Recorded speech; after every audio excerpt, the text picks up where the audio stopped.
तो दोस्तों क्या हाल चाल है। आज हम लोग इंट्रोडक्शन टू माइक्रो इकोनॉमिक्स का वन शॉट करने वाले हैं और समझने वाले हैं कि इसके अंदर कौन कौन से इंपॉर्टेंट टॉपिक्स हैं। देखिए ये 100% कवरेज नहीं है, इसमें 80% तक की कवरेज है जो आज तक आपके PYQs में पूछे गए हैं और जो भी इंपॉर्टेंट टॉपिक्स हैं। आपकी बुक जो है वो 200 पेज के आसपास की है, लेकिन मैंने इसको 25 पेज के अंदर समराइज़ करके दिया है आपको 22 पेज के अंदर।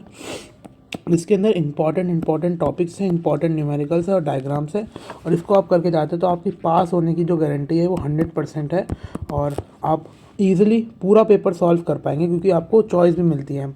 आपको 5 में से कोई 7 क्वेश्चन करने होते हैं, मतलब 7 में से कोई 5 करने होते हैं, तो आपको चॉइस भी होती है। तो चलिए इसी के साथ हम शुरू करते हैं। सबसे पहले हम लोग देखते हैं यूनिट नंबर 1, इसके अंदर हमें क्या क्या पढ़ना है। चलिए ये हमारा सिलेबस दे रखा है, जो इम्पोर्टेंट सिलेबस है, क्या क्या पूछा जाता है उस सब के बारे में दिया हुआ है। ये यूनिट 1, ये यूनिट 2 और ये यूनिट 2, ये यूनिट 3 और यूनिट नंबर 4। चलिए यूनिट नंबर 1 के साथ हम लोग अब शुरुआत करते हैं। चलिए सबसे पहले हम लोग देखते हैं ट्रेड ऑफ के बारे में। ट्रेड ऑफ का मतलब क्या होता है? A trade off refer to a situation when choosing one or more option means giving up another option. यानी कि जब हमको चॉइस बनानी पड़ती है ना, तो हम उसको ट्रेड ऑफ बोल सकते हैं। जब हमको कोई चॉइस बनानी है, तो हमारे पास 2 ऑप्शन है, उसमें से हमें एक चूज़ करना है ना, एक को चूज़ करके दूसरे को गिव अप कर देना है, इसको हम कहते हैं ट्रेड ऑफ करना। Because resources are limited. यानी कि जब हम कोई चॉइस बनाते हैं, हमको कोई चॉइस लेनी होती है, तो हम इसको क्या कह देंगे? ट्रेड ऑफ करना। क्यों? क्योंकि रिसोर्सेज जो है वो लिमिटेड है। रिसोर्सेज जो है उसकी कमी है। हमारे पास ऐसा तो नहीं है कि लकड़ी अनलिमिटेड है, पेड़ अनलिमिटेड है और रिसोर्सेज अनलिमिटेड है, हवा पानी हमारे पास लिमिटेड अमाउंट में है ना। हर चीज़ अनलिमिटेड नहीं है हमारे पास, इसलिए हमें कुछ चूज़ करने के लिए कुछ गिव अप करना पड़ता है, क्योंकि हमारा टाइम, मनी, लेबर, लैंड, ये सब जो है स्कार है। स्केयर का मतलब लेस है, यानी कि कमी है इसकी। इसलिए हर डिसीजन में हमको ट्रेड ऑफ चूज़ करना पड़ता है। ट्रेड ऑफ का अगर आप सिंपल से मतलब समझ सकते हैं कि यानी कि या तो मैं पिज़्ज़ा खाऊं या तो मैं मोमोज़ खाऊं, मेरे पे 80 रुपये हैं, दोनों 80 रुपये के हैं, एक प्लेट मोमोज़ या एक पिज़्ज़ा। तो इसमें मुझे चॉइस बनानी पड़ेगी ना, लिमिटेड पैसे में मैं क्या चूज़ करूं। तो इसको हम कह सकते हैं ट्रेड ऑफ। और में आ रहा है कि हमको जब चॉइस बनानी है 2 चीज़ों के अंदर, तो हम उसको ट्रेड ऑफ कह देंगे, सिंपल। चलिए क्यों? क्योंकि रिसोर्सेज जो है वो स्केयर है, स्केयर का मतलब लिमिटेड है। नेक्स्ट की पॉइंट्स क्या है? ट्रेड ऑफ क्यों करना है? क्योंकि स्कार्सिटी है, यानी कि कमी है। Choosing one of the things means getting less another. अगर हम एक को चूज़ करते हैं तो हमें दूसरे की कम मिलेगी, है ना। यानी कि वही चॉइस बनाना है, हमको एक ही चूज़ कर सकते हैं, दोनों तो चूज़ कर नहीं सकते। Trade off apply to individual from government. ऐसा नहीं है कि अगर आप एक गवर्नमेंट हो तो आपको चॉइस बनाने की ज़रूरत नहीं है। चॉइस हर बंदे को बनानी पड़ती है, चाहे वो गवर्नमेंट हो, कोई दुकान हो या कोई इंडिविजुअल हो। इंडिविजुअल का मतलब यानी कि कोई पर्सन, फर्म का मतलब यानी कि कोई दुकान, और गवर्नमेंट का मतलब यानी कि कोई सरकार। कोई भी बंदा हो, सबको ट्रेड ऑफ यानी कि चॉइस जो है वो बनानी ही पड़ेगी। चॉइस आपको करनी ही पड़ेगी, ये मैंडेटरी है।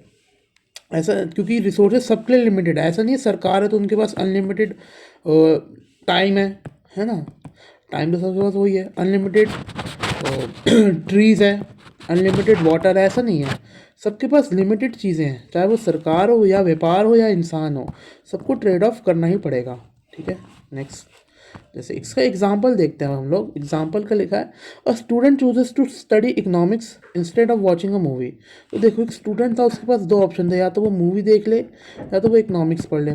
तो उस बच्चे ने इकोनॉमिक्स पढ़ना चूज़ किया, तो इसका हम कह देंगे ट्रेड ऑफ करना। Government spend more on defence less on education. यानी कि एक सरकार है, उसके पास 500 करोड़ का बजट है, तो या तो वो 250 लगा दे या तो वो 400 लगा दे डिफेंस और एजुकेशन पे। तो अगर क्योंकि वो सब 500 ही है ना, पे 500 रुपये ही हैं।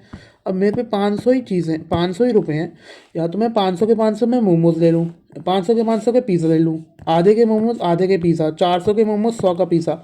सो चॉइस बनानी पड़ेगी, है ना। सो इसका एग्जांपल हो गया more on defence less on education, ये हो सकता है। ठीक है, ये 2 एग्जांपल भी बहुत हैं। चलिए कंक्लूजन क्या लिखा रहा है, कंक्लूजन कह रहा है trade off are unavoidable in economics. क्यों? क्योंकि ट्रेड ऑफ यानी कि रिसोर्सेज जो है वो लिमिटेड है, स्कार, इसलिए हमें ट्रेड ऑफ करना ही पड़ता है। And form the basics of economic decision, कोई भी इकोनॉमिक डिसीजन लेने के लिए हमको ट्रेड ऑफ करना ही पड़ेगा, यानी कि एक को सेक्रीफाइस करना पड़ेगा अगर दूसरा चूज़ करना है। सिंपल, ट्रेड ऑफ का मतलब ये होता है चॉइस बनाना। ट्रेड ऑफ को अगर आपको याद रखना है तो सिंपल चॉइस लेना। ठीक है, चलिए next topic, opportunity cost. Opportunity cost का मतलब क्या होता है? Next best alternative foregone when the choice is made, the real cost of any decision. यानी कि जो नेक्स्ट बेस्ट ऑल्टरनेटिव जो मेरा गया है, यानी कि आज इसका एग्जांपल देखते हैं, spending 500 on food. Opportunity cost क्या है? या तो मैं उसको सेव कर लेता या उसकी क्लोथ्स खरीद लेता। यानी कि मेरे पे 500 रुपये थे, समझिए, मैंने उसका फूड ले लिया, तो उसकी अपॉर्चुनिटी कॉस्ट यानी कि जो नेक्स्ट बेस्ट ऑल्टरनेटिव क्या था मेरे लिए। यानी कि मैं आपको समझाता हूँ, मान लीजिए आप SRCC जाना चाहते हैं, ठीक है, और आपको SRCC में नहीं मिलता है, तो इसके बाद आपका नेक्स्ट बेस्ट ऑल्टरनेटिव क्या होगा? हिंदू कॉलेज। समझ में आ रहा है? जो नेक्स्ट बेस्ट ऑल्टरनेटिव है उसको हम कहेंगे अपॉर्चुनिटी कॉस्ट, जो हम फॉरगिव कर चुके हैं। ठीक है, यानी कि choosing economics over psychology. So opportunity cost क्या है? साइकोलॉजी। या तो मैं आपको देता हूँ, पिज़्ज़ा ले लो या बर्गर ले लो, तो आपने चूज़ किया पिज़्ज़ा, तो आपकी अपॉर्चुनिटी कॉस्ट क्या हो गई? आपने क्या चूज़ नहीं किया? वो बर्गर। तो आपने क्या चूज़ नहीं किया? क्या बेस्ट ऑल्टरनेटिव था? क्या बेस्ट सेकंड बेस्ट ऑप्शन क्या है? सिंपल में हम बोले सेकंड बेस्ट ऑप्शन। तो सेकंड बेस्ट ऑप्शन है ना, इसी को हम अपॉर्चुनिटी कॉस्ट कहेंगे। सिंपल सी बात है। इसी क्या होता है? ऑल्टरनेटिव यूजेस रैशनल, यानी बुद्धिमान, यानी कि सोच समझ के हम डिसीजन बनाना पड़ता है, क्योंकि पिज़्ज़ा या बर्गर में से कोई एक ही चूज़ कर सकता हूँ मैं। अप्लाइज टू इंडिविजुअल, फर्म्स और गवर्नमेंट। ये भी इंडिविजुअल, फर्म्स और गवर्नमेंट सब पे अप्लाई करता है, क्योंकि रिसोर्सेज के जो है ऑल्टरनेटिव यूज़ हैं। वही ना, 500 रुपये हैं आप पे, या तो ये क्लोथ्स ले लो, सेविंग कर लो, या फूड ले लो। ठीक है, तो opportunity cost is not what chosen but what give up. हमने क्या गिव अप करा है उसको अपॉर्चुनिटी कॉस्ट कह रहे हैं हम। जैसे कि हमने यहाँ पिज़्ज़ा लिया था, तो हमने क्या गिव अप किया है? बर्गर। तो अपॉर्चुनिटी कॉस्ट क्या है? बर्गर। Simple, yes, simple. चलिए नेक्स्ट क्वेश्चन पे चलते हैं अब हम लोग। चलिए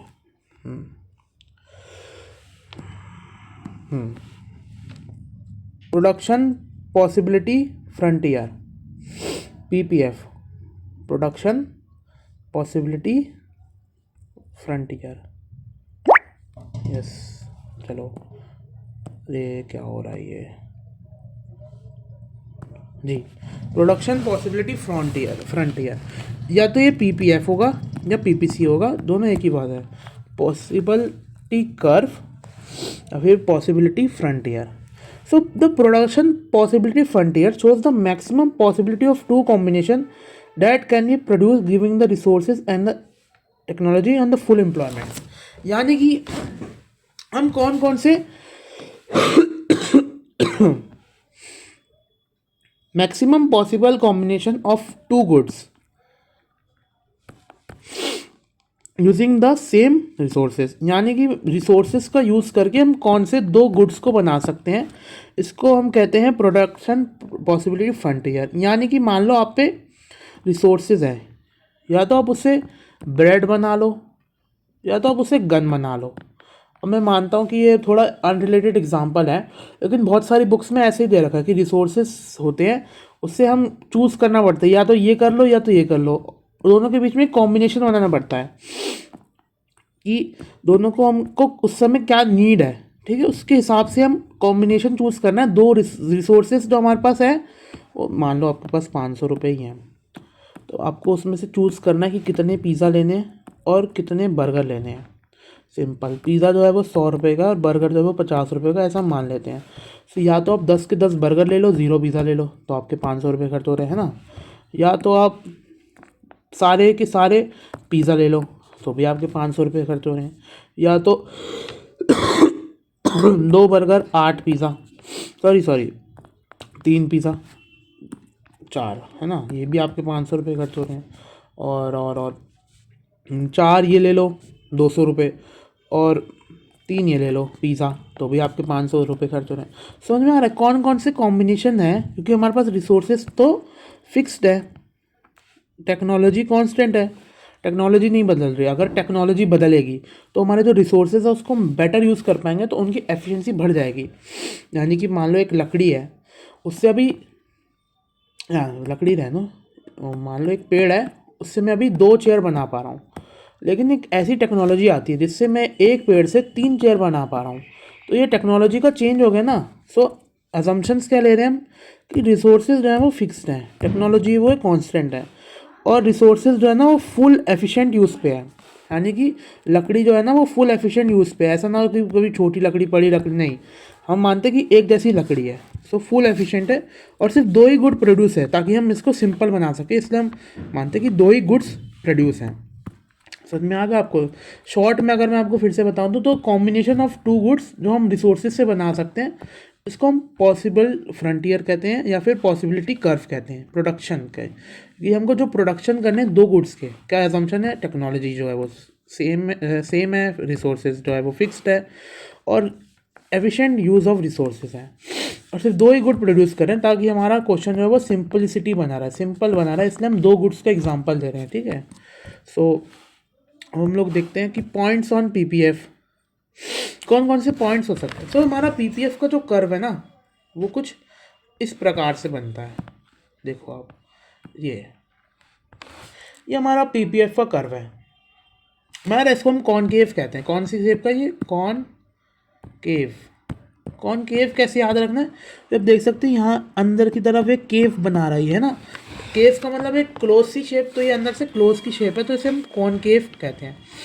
तो पीपीएफ कौन सी शेप का है, कॉनकेव शेप का है। ठीक है, क्यों है कॉनकेव, क्योंकि हमें एक सेक्रीफाइस करना पड़ता है दूसरे को लेने के लिए। जैसे हमने पिज़्ज़ा बर्गर का एग्जांपल लिया था, अगर हमें पिज़्ज़ा लेने जाता तो हमें बर्गर को सेक्रीफाइस करना है, इसलिए कॉनकेव शेप का है। चलिए अब हम इसके पॉइंट्स की बात करते हैं हम लोग। ठीक है, पॉइंट्स की यानी कि कौन कौन से पॉइंट्स हैं।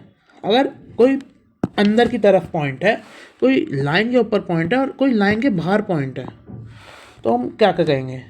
ठीक है, देखिए, अगर कोई इनसाइड है यानी कि अंदर की तरफ है, तो उसको हम कहेंगे इनएफिशिएंसी या अनएम्प्लॉयमेंट। यानी कि हम अपनी इनएफिशिएंट है या अनएम्प्लॉयमेंट है, हम और बना सकते हैं, रिसोर्सेज ज़्यादा हैं और हम बना कम रहे हैं, इनसाइड पॉइंट है। अगर हम पॉइंट के ऊपर है यानी कि एफिशिएंट यूज़, सारे से सारे लोग एम्प्लॉयड हैं, जितने भी रिसोर्स है वो हम सारे यूज़ कर पा रहे हैं, यानी कि मेरे 500 रुपये में 500 के 500 खर्च कर रहा हूँ, तो ये क्या हो गया, ऑन द पॉइंट। यानी कि और इनसाइड मतलब मेरे पे 500 रुपये हैं लेकिन मैं 300 ही खर्च कर रहा हूँ, यानी कि मैं कम कर रहा हूँ। ठीक है, और आउटसाइड द पॉइंट यानी कि अनअटेबल, ऐसा हो ही नहीं सकता, मेरे पे 500 रुपये और मैं 1000 का पिज़्ज़ा खा ही नहीं सकता, यानी कि जो बाहर का पॉइंट है वो अनअटेबल पॉइंट। सो पीपीएफ क्या बताता है हमें, स्कार्सिटी के बारे में, चॉइस के बारे में, ट्रेड ऑफ और एफिशिएंसी के बारे में। सो इन सब के बारे में पीपीएफ जो है वो हमें एक्सप्लेन करता है। इसकी शेप जो है वो कॉन्वेक्स है। ये आप नोट्स में ऐड कर लीजिए ना, नोट्स में आपको डिस्क्रिप्शन में दे दूँगा, आप वहाँ पे जाके देख सकते हैं नोट्स। चलिए next, absolute advantage and comparative advantage.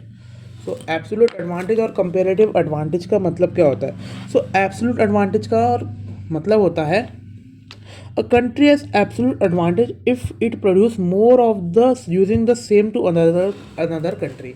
यानी कि मैं 10 किलो आटा यूज़ करके, इसको मैं थोड़ा सा अच्छे से समझाता हूँ, है ना। मान लो ये कंट्री ए है यूएसए और कंट्री बी है इंडिया। ठीक है, तो कंट्री ए यानी कि यूएसए 10 किलो आटा यूज़ करता है और 300 रोटी बनाता है। और इंडिया 10 किलो आटे से 200 ही रोटी बनाता है, ठीक है। और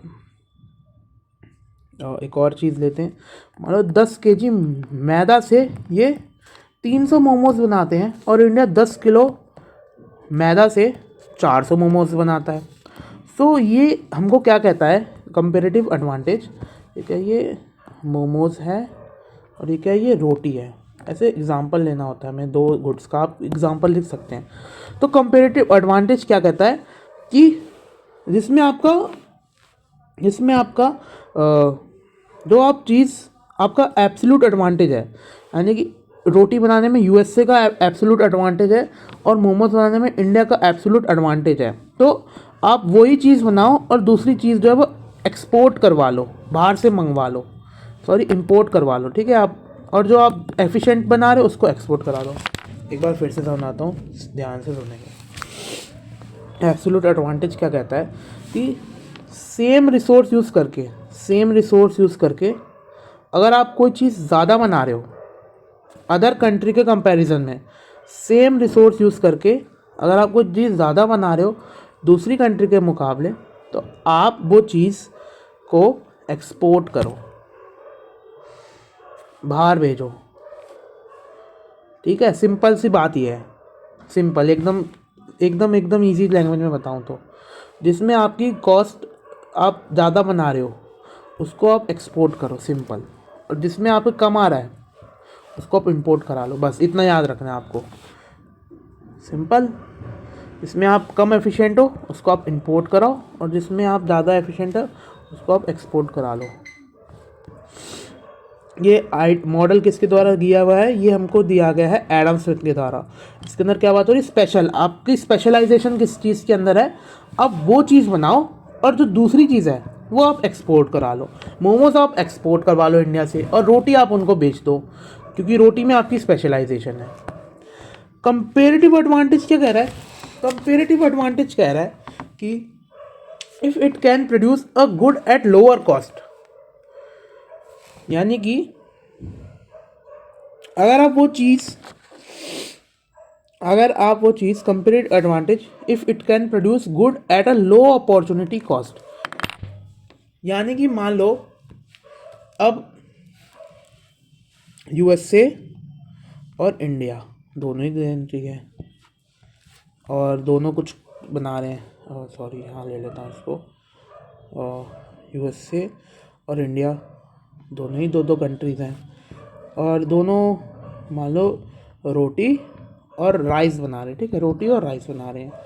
तो सेम रिसोर्स का यूज़ है, दोनों सेम रिसोर्स है, सेम रिसोर्स का मतलब सेम चीज़ें यूज़ कर रहे हैं, लेकिन टेक्नोलॉजी वगैरह कुछ वो सब चीज़ें सेम है, लेकिन वो दोनों 10 किलो आटा ही यूज़ कर रहे हैं। और इंडिया बना रही है,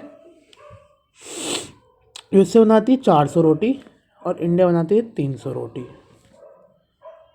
ठीक है। और राइस इनके बनते हैं, देखो 10 किलो राइस है तो 10 किलो राइस ही बनेंगे। मान लो राइस की जगह हम मोमोज ही ले लेते हैं, क्योंकि मोमोज ज़्यादा कम बन सकते हैं, ठीक है। हाँ, मोमोज। सो यूएसए जो है वो 10 किलो आटा में 500 मोमोज बना रहा है और इंडिया जो है वो 300 ही मोमोज बना रहा है। ओहो, ये तो दिक्कत हो गई, यूएसए तो दोनों ही ज़्यादा बना रहा है। अब हम क्या करें, अब हम एक्सपोर्ट इंपोर्ट नहीं करें तो डेविड रिकार्डो के द्वारा ये मॉडल दिया गया था।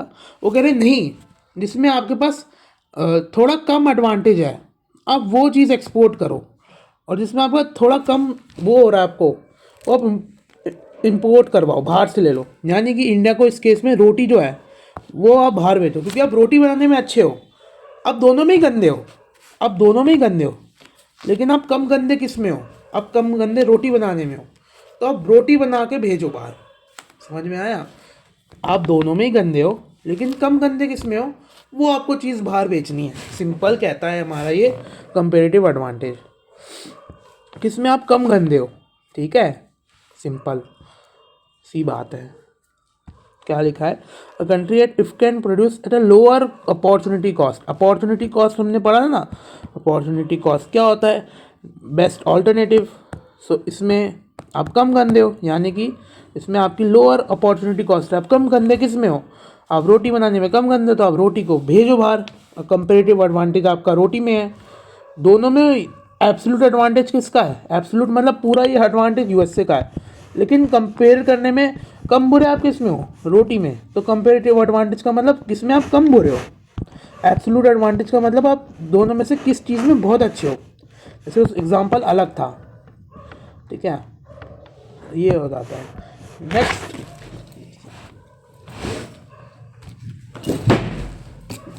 नेक्स्ट हमारे पास आ रहा है कंपेरेटिव एडवांटेज इस basis every even if a country has absolute advantage in all goods, trade is still beneficial due to comparative advantage। वही हमने बात करी कि यूएसए का जो है वो दोनों में एब्सोल्यूट एडवांटेज था, लेकिन फिर भी ट्रेड यानी कि इंपोर्ट एक्सपोर्ट बेनिफिशियल है अगर आपके पास कंपेरेटिव एडवांटेज है। तो समझ में आ गया कि आप कम बुरे किस में हो, आपको उसका एक्सपोर्ट करना है। comparative advantage if true basis of trade not absolute advantage। so comparative advantage हमारा true basis of trade है। comparative advantage क्या कहता है, आपका comparative advantage किस में, ये क्या बता सकते आपकी स्पेशलाइजेशन किस में। चलिए नेक्स्ट क्वेश्चन, नॉर्मेटिव इकोनॉमिक्स और पॉजिटिव इकोनॉमिक्स। अब वो जितना भी लर्न समझ आया है वो आप समझ लीजिए, और बाकी आप लर्न करके जैसे एग्जाम्पल बताए थे वैसे आप लिख देना और ये ऐड कर देना। चलो next, normative economics versus positive economics. So normative economics और पॉजिटिव इकोनॉमिक्स का क्या डिफरेंस होता है। पॉजिटिव इकोनॉमिक्स का मतलब क्या है, व्हाट इज, पॉजिटिव क्या कह रहा है, क्या चीज़ है, ये पॉजिटिव है, based on facts, cause and effect relationship and can be tested, या फिर हम कह सकते हैं इसको हम वेरीफाई कर सकते हैं, उसको हम नॉर्मेटिव पॉजिटिव कहते हैं। सो पॉजिटिव इकोनॉमिक्स क्या कहता है, जो सच्ची घटना है, जो सच बातें हैं, सच, उसको हम कहते हैं पॉजिटिव इकोनॉमिक्स। यानी कि earth is larger than Mercury, सही बात है ना, इसको हम वेरीफाई भी कर सकते हैं, सच बात है, ये ऐसा होता है। तो जो होता है वो हम कह सकते हैं पॉजिटिव इकोनॉमिक्स, जो फैक्ट्स पे बेस हैं, जो टेस्ट करे जा सकते हैं, वेरीफाई करे जा सकते हैं। जैसे कि अगर हम टैक्स को बढ़ाते हैं तो कंजम्पशन कम हो जाती है। ये थोड़ा आप रहने दो, आप इसको ना इजी एग्जांपल मैं आपको अभी आगे समझाता हूँ, आप अभी इसको रुक जाओ, इसको आपको समझना पड़ेगा अच्छे से। यस, नॉर्मेटिव इकोनॉमिक्स से कहता है deals with what should be, ये कहता है क्या होना चाहिए, ये फैक्ट्स पे बेस नहीं है, ये जजमेंट के बेस है, ये जजमेंट बताता है, इसको वेरीफाई टेस्ट नहीं कर सकते। ये कहता है कि क्या होना चाहिए था, ये कहता है क्या है नहीं, उससे मतलब नहीं है, क्या होना चाहिए था, ये उसके बारे में बताता है। जैसे कि government should reduce the tax, should आ गया ना तो वो नॉर्मेटिव है कि ऐसा होना चाहिए, तो नॉर्मेटिव है। और क्या है वो हमारा ये है। जैसे इसका एग्जाम्पल आप ये लिख सकते हैं और इसका एग्जाम्पल आप ये लिख सकते हैं। अब इसका छोटा सा अगर हम बात करें तो फैक्ट बेस है, ये ओपिनियन बेस है, ये ऑब्जेक्टिव है। ऑब्जेक्टिव का मतलब जो जिसका एक ही आंसर होता है, और सब्जेक्टिव मतलब हर बंदा अलग अलग बताता है। कोई बंदा बोलेगा विराट कोहली अच्छा है, रोहित शर्मा बेकार है, कोई बोलेगा रोहित शर्मा अच्छा है, विराट कोहली बेकार है, कोई बोलेगा दोनों ही अच्छे हैं। तो ये तो बात ही नहीं, ये तो अलग अलग है। लेकिन हम बोलें कि इंडिया ने आज तक 2 बार वर्ल्ड कप जीता है, तो ये पॉजिटिव है कि ऐसा हो रखा है, सच्ची बात है, फैक्ट है, ये हम टेस्ट कर सकते हैं, टेस्टेबल नहीं है। कोई बोले पिज़्ज़ा अच्छा है, बर्गर बेकार है, तो यार सबकी अपनी अपनी चॉइस है, कोई बोलेगा मुझे बर्गर पसंद है, कोई बोलेगा पिज़्ज़ा पसंद है, तो ये नॉर्मेटिव हो गया। लेकिन अगर हम बोलें कि पिज़्ज़ा मैदा से बनता है, पिज़्ज़ा में चीज़ डलती है, तो ये टेस्टेबल है ना कि ऐसा ही होता है, जो होता है वो पॉजिटिव, जो होना चाहिए वो नॉर्मेटिव। चलिए एक्सप्लेन रियलिटी और नॉर्मेटिव क्या है, वो सजेस्टेड पॉलिसीज बताता हूँ आपको। नेक्स्ट ये efficiency versus equity. Efficiency in economics refers to a situation. Efficiency in economics refers to a situation all where resources are allocated in a way that maximize total output or benefit. Efficiency का मतलब होता है हम resources को ऐसे use करें ताकि उसको मैक्सिमम बेनिफिट मिले.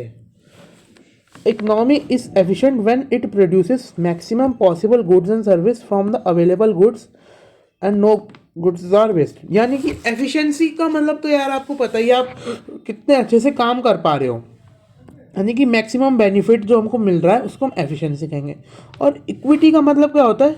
फेयर और जस्टिस देना. यानी कि सिंपल भाषा में बात करूं कि सबको बराबर का मौका मिले, ये कौन कहता है? इक्विटी. और काम बढ़िया तरीके से हो, फुल स्पीड में हो, कोई वेस्ट ना हो, ये कौन कहता है? एफिशिएंसी. आगे भी से रीड करिए. The fair and justice income wealth and resources among section of the society, reducing inequality, basics of all individual are meet. यानी कि सबकी जो नीड है वो पूरी हो जाए, ये बताता है इक्विटी. इक्विटी कहता है कि सबको बराबर का मौका मिलना चाहिए, चाहे वो गरीब हो कि अमीर हो. एफिशिएंसी ये कहता है कि रिसोर्सेज दोनों बेस्ट तरीके से यूटिलाइज होना चाहिए ताकि मैक्सिमम हमें बेनिफिट हो.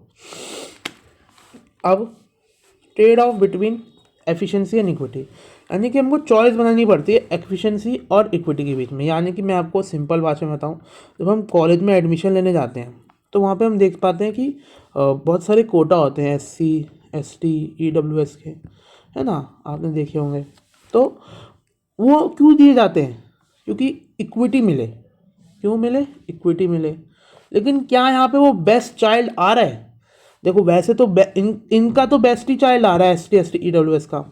लेकिन देखो, कोई बुरा मत मानना, ये जस्ट एक एग्जांपल है, अंडरस्टैंडिंग के लिए हम बता रहे हैं.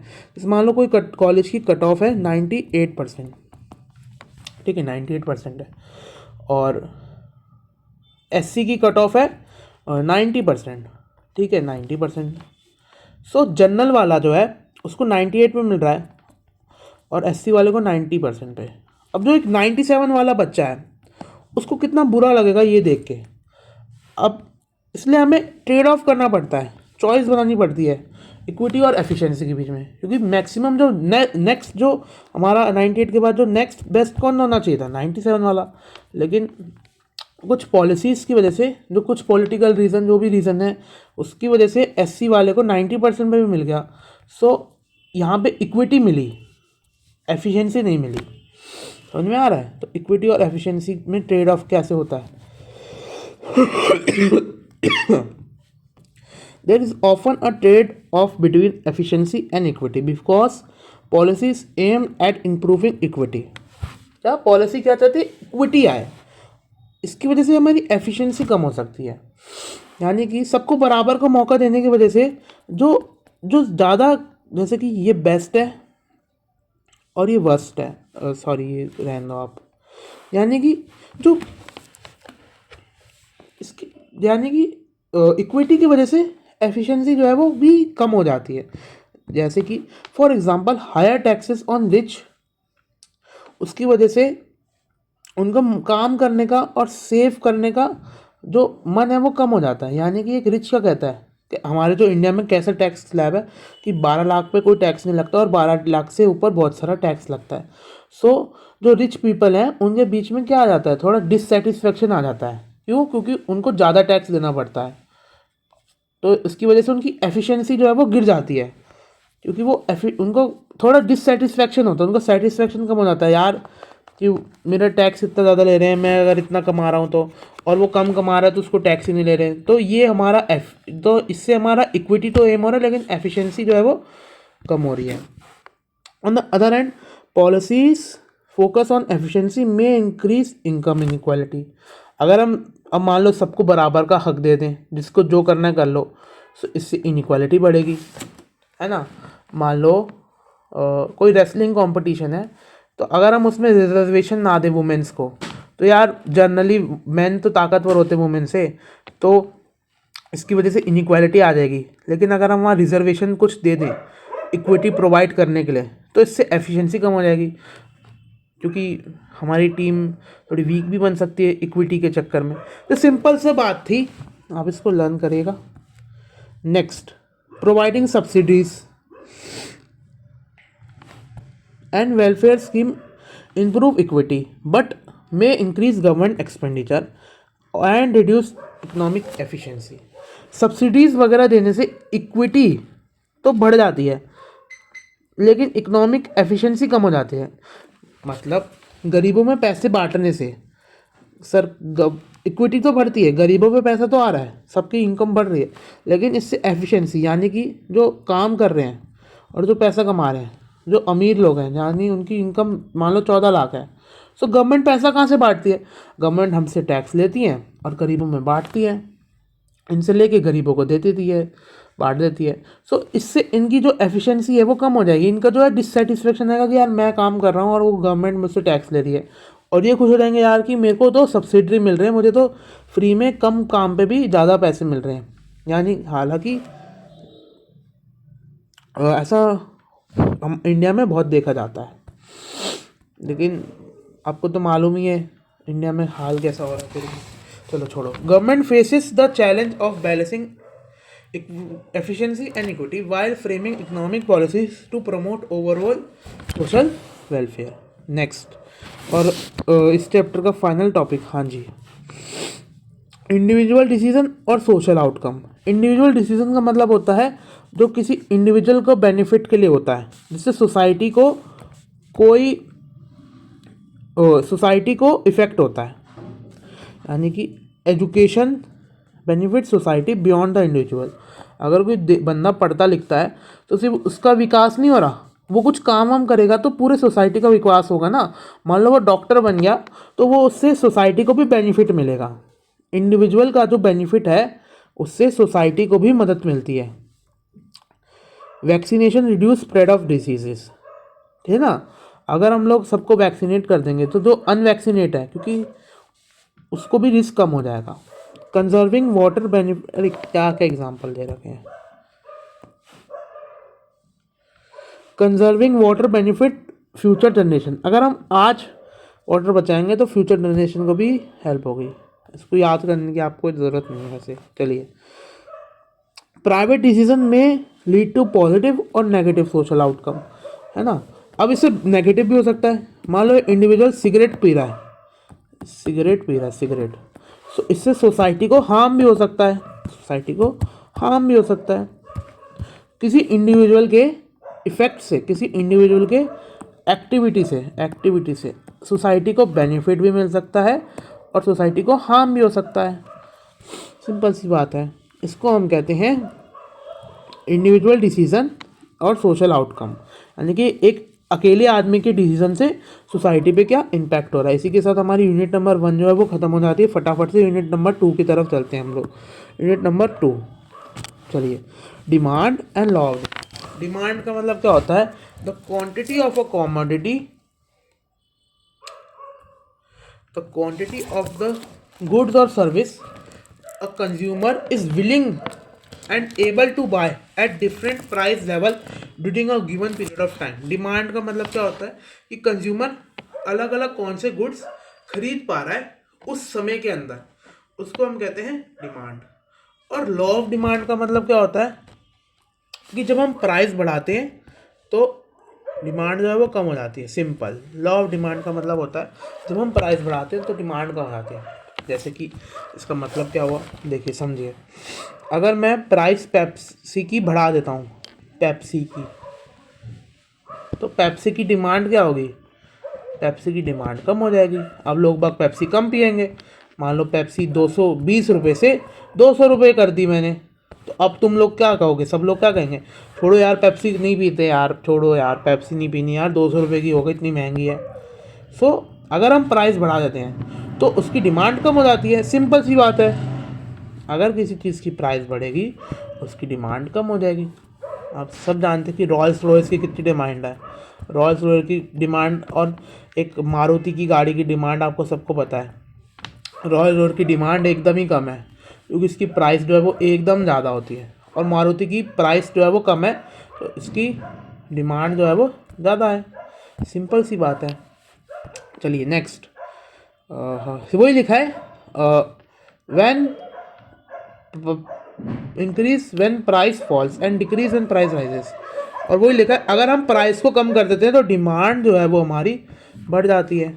अब मान लो पेप्सी हो गई 2 रुपये लीटर, है ना, 20 रुपये से 2 रुपये हो गई, तो अब क्या बोलोगे, इस साल पानी क्या पीना है, पेप्सी पी, इतनी सस्ती पेप्सी मिल रही है, चला पेप्सी पिलाऊं तुझे। इतनी अगर सस्ती सस्ती मिलने लगी तो वही। अब सिंपल हम क्या बोल सकते हैं, अगर प्राइस इंक्रीज है डिमांड डिक्रीज है, और अगर प्राइस डिक्रीज है तो डिमांड इंक्रीज है। इसको हम क्या कहते हैं, law of demand, simple.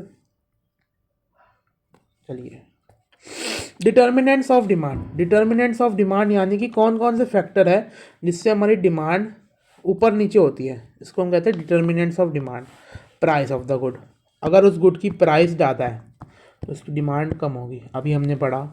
Income of the consumer, अगर कोई अमीर आदमी है उसकी इनकम ज़्यादा है तो उसके खर्चे यानी कि उसकी डिमांड कितनी होगी, ज़्यादा होगी, वो ज़्यादा चीज़ें खरीदेगा ना। अगर मान लो आप पे 1 लाख रुपए है तो आप ज़्यादा डिमांड करोगे चीज़ों की, और आप पे 10 रुपये हैं तो आप कम डिमांड करोगे। प्राइस ऑफ रिलेटेड गुड्स, अगर प्राइस ऑफ रिलेटेड गुड्स ज़्यादा है तो आपकी डिमांड कम हो जाएगी। सिंपल समझने के लिए मैं आपको बताता हूँ, यानी कि अगर मान लो पेप्सी की जो प्राइस है वो 200 रुपये है और कोक की जो प्राइस है वो 20 रुपये है, तो अब आप ही बताओ आप क्या खरीदोगे, कोक खरीदोगे, है ना। तो अगर आपकी प्राइस बढ़ जाएगी तो सामने वाले की डिमांड बढ़ेगी, समझ में आया। तो अगर पेप्सी की प्राइस बढ़ रही है तो उससे कोक की डिमांड बढ़ रही है, तो रिलेटेड गुड से रिलेटेड होगा ना कि जो इससे रिलेटेड गुड है, यानी कि इसका या तो सब्स्टिट्यूशन या फिर उसका कॉम्प्लीमेंट्री। अब सब्स्टिट्यूशन और कॉम्प्लीमेंट्री क्या होते हैं, सब्स्टिट्यूशन गुड्स वो गुड्स होते हैं जो हम एक दूसरे के जगह पे यूज़ कर सकते हैं, यानी कि पेप्सी कोक। और कॉम्प्लीमेंट्री गुड्स वो गुड्स होते हैं जो एक दूसरे के साथ चलते हैं, यानी कि कार और पेट्रोल, कार और पेट्रोल। तो ये हमारे रिलेटेड गुड्स के अंदर आ जाता है। रिलेटेड गुड्स के अंदर सब्स्टिट्यूट और कॉम्प्लीमेंट्री आते हैं। टेस्ट एंड प्रेफरेंस, अगर वो चीज़ टेस्ट में आ रखा है लोगों के, यानी कि 2016 में जो फिडिट स्पिनर है वो लोगों के टेस्ट में आ गया था, तो उसकी डिमांड कैसे बढ़ गई थी, है ना। लेकिन आज तो फिडिट स्पिनर को डिमांड ही नहीं है, कोई खरीदता ही नहीं है फिडिट स्पिनर। तो अगर वो चीज़ प्रेफरेंस में है, टेस्ट में है, अगर वो चीज़ टेस्ट में है तो उसकी डिमांड ज़्यादा है, और वो टेस्ट से बाहर है तो उसकी डिमांड कम है। टेस्ट मतलब वो खाने वाला टेस्ट नहीं, टेस्ट मतलब लोगों की चॉइस, प्रेफरेंस क्या है, चॉइस बोल सकते हैं इधर, ठीक है। नंबर ऑफ़ कंज्यूमर, अगर उस चीज़ के नंबर ऑफ़ कंज्यूमर ज़्यादा है, ठीक है, उसको ख़रीदने वाले ज़्यादा हैं, तो उसकी डिमांड ज़्यादा होगी कि कम होगी, ज़्यादा होगी, ज़्यादा होगी, सिंपल सी बात है। अगर नंबर ऑफ़ कंज्यूमर ज़्यादा है तो उसकी डिमांड ज़्यादा होगी, सिंपल। इन्फीरियर गुड और गिवन गुड, इन्फीरियर गुड वो तरीके, ये डिटर्मिनेंट्स हमारे ख़त्म हो गए। नेक्स्ट टॉपिक छोटा सा हमारा PYQ में आ गया था तो मैंने इसको ऐड कर दिया है। इन्फीरियर गुड और गिवन गुड, इन्फीरियर गुड वो गुड होता है इन्फीरियर गुड वो गुड होता है जो थोड़ा सा थोड़ा हम कह सकते हैं लो क्वालिटी का हो, और गिवन गुड वो गुड होता है जो लो क्वालिटी का भी लो क्वालिटी का हो, समझ में आ रहा हो। इन्फीरियर गुड वो गुड होता है जो लो क्वालिटी का है, और गिवन गुड वो गुड है जो लो क्वालिटी का भी लो क्वालिटी है। इन्फीरियर गुड वो गुड होते हैं जब इनकम हमारी कम हो जाती है तो हम इसे ज़्यादा खरीदते हैं, है ना, यानी कि गरीब लोग इसका इस्तेमाल ज़्यादा करते हैं।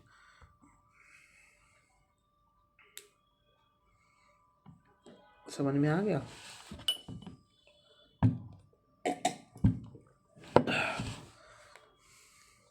और इन्फीरियर गुड वो गुड होते हैं, गिवन गुड वो गुड होते हैं जिनकी डिमांड तब बढ़ती है जब प्राइस बढ़ते हैं ये क्या बोल रहे हो, प्राइस बढ़ रही है इनकी डिमांड बढ़ रही है, समझो समझो समझो। इनकम से रिलेटेड तो इन्फीरियर गुड हो गया। और जब प्राइस बढ़ी, मान लो इन्फ्लेशन आ रखा है इंडिया में, सब चीज़ों के दाम बढ़ रहे हैं, तो 100 रुपये आपकी इनकम थी, ठीक है, और उस समय ब्रेड जो है वो 50 रुपये का था और चिकन जो है वो 50 रुपये का था। सर ठीक है सर। नहीं, ब्रेड जो है वो 10 रुपये का था, 20 का था, और चिकन जो है वो 50 का था। ठीक है। और आप उस समय 2 ब्रेड और एक चिकन ले लेते थे और आपके 90 रुपये खर्च हो जाते थे। ठीक है। अब इन्फ्लेशन आ गया है और जो ब्रेड है वो जाके हो गई है हमारी 50 की, और हमारा जो चिकन है वो हो चुका है 110 रुपये का। इन्फ्लेशन की वजह से प्राइसेस महंगे हो जाते हैं।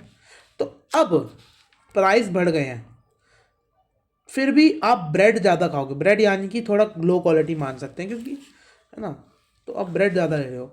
तो इन्फीरियर गुड वो गुड होती हैं जो ख़राब है, और गिफन गुड वो गुड होते हैं जो इन्फीरियर से भी ख़राब है, और जिनकी हम डिमांड तब करते हैं जब उनकी प्राइस बढ़ रही है। समझ में आ रहा है? तो इनकी डिमांड जब प्राइस बढ़ रही है तब भी हम ब्रेड क्यों ले रहे हैं? क्योंकि दूसरी चीज़ जो है वो और महंगी हो गई।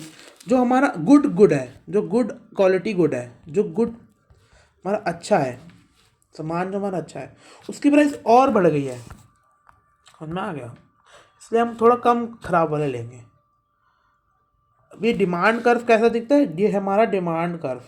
तो डिमांड कर्व जो है वो हमारा डाउनवर्ड स्लोपिंग होता है। क्यों डाउनवर्ड होता है? कि जैसे जैसे प्राइस बढ़ती है तो वो गिरता है। तो कैसा होगा? Negative relation. और नेगेटिव रिलेशन में हमेशा डायग्राम कैसे बनता है? नीचे की ओर। तो इसको देखो आप फिर से, नीचे की ओर हमारा डिमांड कर्व है। लॉ ऑफ सप्लाई और सप्लाई। सप्लाई का मतलब होता है कितना प्रोड्यूसर विलिंग और एबल है डिफरेंट प्राइसेस पे बेचने का। सप्लाई का मतलब होता है कि कंज्यूमर या सप्लायर कितना माल सप्लाई कर रहा है मार्केट के अंदर, कितना उसकी इच्छा है और कितना वो कर पा रहा है। सप्लाई, उसको कहते हैं हम सप्लाई। लॉ ऑफ सप्लाई का कहता है प्राइस बढ़ते हैं तो सप्लाई कम हो जाती है, और प्राइस कम होते हैं तो सप्लाई कम हो जाती है। यानी कि क्या मतलब हुआ? अगर किसी चीज़ की प्राइस बढ़ती है ना तो मैं उसकी सप्लाई बढ़ा देता हूँ, क्योंकि मुझे उस पर ज़्यादा प्रॉफिट होता है। समझ में आ रहा है? क्यों बढ़ाता हूँ? क्योंकि मुझे उस पर ज़्यादा फ़ायदा है। आप खुद ही समझो ना, अगर किसी चीज़ की प्राइस ज़्यादा हो रही है तो आप उससे ज़्यादा पैसे कमाओगे, और आप तो बेचने वाले हो। सप्लाई किसके पॉइंट ऑफ व्यू से देखना हमें?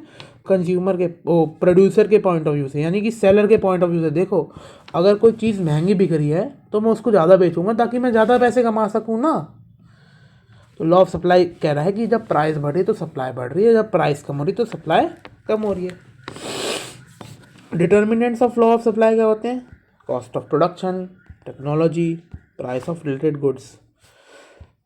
कॉस्ट ऑफ प्रोडक्शन, अगर किसी चीज़ को बनाने की कॉस्ट ज़्यादा है तो उसकी सप्लाई मैं कम कर दूंगा, क्योंकि वो ज़्यादा महंगे में बन रहा है, तो मुझे उसमें से मुझे मुनाफा यानी कि प्रॉफिट कम होगा। मान लो वो चीज़ बन रही है 100 रुपये की और मैं उसे 120 का ही बेच रहा हूँ, तो मुनाफा 20 का ही हो रहा है। ठीक है। लेकिन अगर वो चीज़ 60 की बन रही है और मैं 120 की बेच रहा हूँ तो मेरे को मुनाफा ज़्यादा है। तो अगर उसकी कॉस्ट ज़्यादा है तो उसकी सप्लाई कम है, और उसकी कॉस्ट कम है तो उसकी सप्लाई ज़्यादा है। टेक्नोलॉजी, अगर टेक्नोलॉजी अच्छी है तो सप्लाई बढ़ जाएगी क्योंकि प्रोडक्शन बढ़ जाएगा, और टेक्नोलॉजी ख़राब है तो प्रोडक्शन कम हो जाएगा, सप्लाई कम हो जाएगी। सिंपल। टैक्सेस एंड सब्सिडीज, अगर टैक्स ज़्यादा है तो मैं सप्लाई कम कर दूंगा, क्योंकि मुझे ज़्यादा टैक्स देना पड़ रहा है गवर्नमेंट को। सब्सिडरी अगर ज़्यादा है, यानी कि गवर्नमेंट से मुझे बेनिफिट मिल रहा है, गवर्नमेंट मुझे काम करने के पैसे दे रहा है, तो मैं अपनी सप्लाई बढ़ा दूंगा क्योंकि सब्सिडी मिल रहा है। नंबर ऑफ़ सेलर, अगर नंबर ऑफ़ सेलर ज़्यादा है, माल बेचने वाले ज़्यादा हैं, तो सप्लाई तो सच्ची अपने आप ज़्यादा ही होंगी ना। अगर एक बंदा 100 गुड्स बेच रहा है और ऐसे 5 सप्लायर आ गए तो 500 गुड्स हो गए ना अपने आप। अगर सेलर ज़्यादा है तो सप्लाई ज़्यादा, और मान लो एक ही बंदा है तो वो 100 ही बेच रहा है तो सप्लाई कम है। तो सेलर ज़्यादा तो सप्लाई ज़्यादा, सेलर कम तो सप्लाई कम। इसका स्लोप कैसा है हमारा? अपवर्ड। अपवर्ड क्यों है? क्योंकि जैसे प्राइस बढ़ती है तो सप्लाई बढ़ जाती है, तो कैसा होगा ये? अपवर्ड, ऊपर की तरफ। Next, market equilibrium. Market equilibrium एक ऐसा पॉइंट होता है, मार्केट इक्विलिब्रियम एक ऐसा पॉइंट होता है जहाँ डिमांड और सप्लाई कट कर रहा है, जहाँ डिमांड और सप्लाई कट कर रहा है, इसको हम कहते हैं मार्केट इक्विलिब्रियम। डिमांड कैसा है, नीचे की तरफ, क्यों?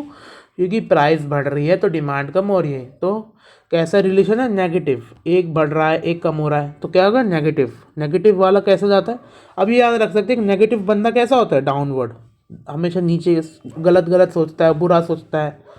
और सप्लाई क्या है, प्राइस बढ़ रही है, सप्लाई भी बढ़ रही है, तो ये क्या है, दोनों में पॉजिटिव है, दोनों बढ़ रहे हैं। तो जब पॉजिटिव व्यू हो गया तो पॉजिटिव बंदा कैसे सोचता है, ऊपर की तरफ। तो सप्लाई कैसे जाती है, ऊपर की तरफ, डिमांड कैसे जाता है, नीचे की तरफ। दोनों जहाँ कट कर रहे हैं उसको हम कहते हैं इक्विलिब्रियम पॉइंट। दोनों जहाँ एक दूसरे को कट कर रहे हैं उसे कहते हैं इक्विलिब्रियम पॉइंट। यानी कि यहाँ पे सप्लायर भी खुश है और बायर भी खुश है, ऐसा पॉइंट, इसे कहते हैं हम इक्विलिब्रियम। अगर प्राइसेस बिलो है इक्विलिब्रियम के तो डिमांड जो है वो बढ़ती रहेगी।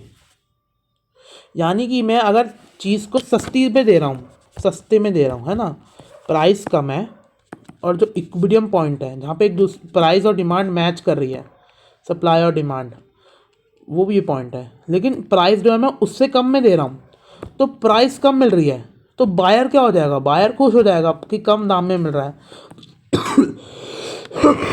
तो बायर अगर खुश हो जाएगा तो वो उस चीज़ को ज़्यादा खरीदेगा, तो उसकी डिमांड बढ़ जाएगी। Price is above equilibrium, price जो है वो ज़्यादा है, अब इक्विलिब्रियम पॉइंट से ज़्यादा प्राइस है, तो अब उसकी डिमांड क्या हो जाएगी, उसकी डिमांड कम हो जाएगी, उसको खरीदेगा कोई नहीं, तो उसकी सप्लाई बढ़ जाएगी।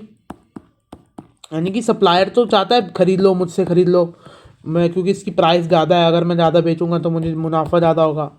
लेकिन कोई बायर नहीं है, क्योंकि प्राइस ज़्यादा है ना, तो बायर को कम, बायर दुखी है, प्राइस ज़्यादा है तो बायर दुखी है, इसलिए वो नहीं खरीदना चाहता। सिंपल सा बात है, अगर प्राइस कम है इक्विलिब्रियम के तो डिमांड ज़्यादा है, और प्राइस ज़्यादा है इक्विलिब्रियम से तो सप्लाई ज़्यादा है और डिमांड कम है, इसके अंदर सप्लाई कम है। चलो, मार्केट इक्विलिब्रियम एक ऐसा पॉइंट होता है तो प्राइस मैकेनिज्म से अपने आप सेट होता है ये इक्विलिब्रियम पॉइंट। तो सिंपल सी बात है, इसकी डेफिनेशन हम देख लेते हैं। Quantity demanded and quantity supply are equal at a particular price. यानी कि एक ऐसा पॉइंट जहाँ पे क्वांटिटी डिमांडेड और क्वांटिटी सप्लाइड, यानी कि डिमांड और सप्लाई बराबर हैं, इस पॉइंट को हम क्या कहते हैं, इक्विलिब्रियम पॉइंट। और इससे ऊपर है, प्राइस अगर ज़्यादा है तो डिमांड कम हो जाएगी, प्राइस कम है इक्विलिब्रियम से तो डिमांड बढ़ जाएगी। Next, price elasticity of demand. Price elasticity of demand एक न्यूमेरिकल टॉपिक है हमारा, न्यूमेरिकल टॉपिक है, इसके अंदर न्यूमेरिकल्स पूछे जाते हैं। चलिए देखते हैं। तो सबसे पहले प्राइस इलास्टिसिटी ऑफ डिमांड क्या मेजर करता है कि प्राइस के चेंज होने से, प्राइस के बढ़ने या घटने से मेरी क्वांटिटी डिमांडेड में कितना फ़र्क आ रहा है। यानी कि प्राइस को अगर मैं बढ़ा दूंगा तो मुझे डिमांड कम हो जाएगी, ये तो सबको मालूम है, लेकिन कितनी होगी, हैं, प्राइस को मैंने बढ़ाया तो मेरी डिमांड कम हो गई, ठीक है, लेकिन कितनी, ये कौन बताएगा यार। तूने बोल दिया कि प्राइस अगर तू बढ़ाएगा तो तेरी डिमांड कम होगी, लेकिन कितनी होगी ये कौन बताएगा। रिस्पॉन्सिवनेस यानी कि चेंज कितना है, change of price and demand कितना है, इसको कहते हैं हम, कि क्वांटिटी डिमांडेड में कितना चेंज है प्राइस के चेंज होने से, इसको हम कहते हैं प्राइस इलास्टिसिटी। इसके हमारे पास कुछ डायग्राम्स है जो आपको याद करने हैं, क्योंकि ये पूछे जा चुके हैं। ये एक इम्पॉर्टेंट PYQ है जो आपसे पूछे जा चुके हैं। अगर ज़ीरो है, यानी कि मैंने प्राइस बढ़ाया और मेरी डिमांड में कोई भी चेंज नहीं हुआ, ऐसा कहाँ हो सकता है यार, तुम क्या बोल रहे हो, अभी तुम बोल रहे हो कि प्राइस बढ़ेगा तो डिमांड में बदलो कोई, अब तुम कह रहे हो कि प्राइस बढ़ा और क्वांटिटी डिमांड में नहीं बढ़ी, ऐसा थोड़ी होता है कुछ।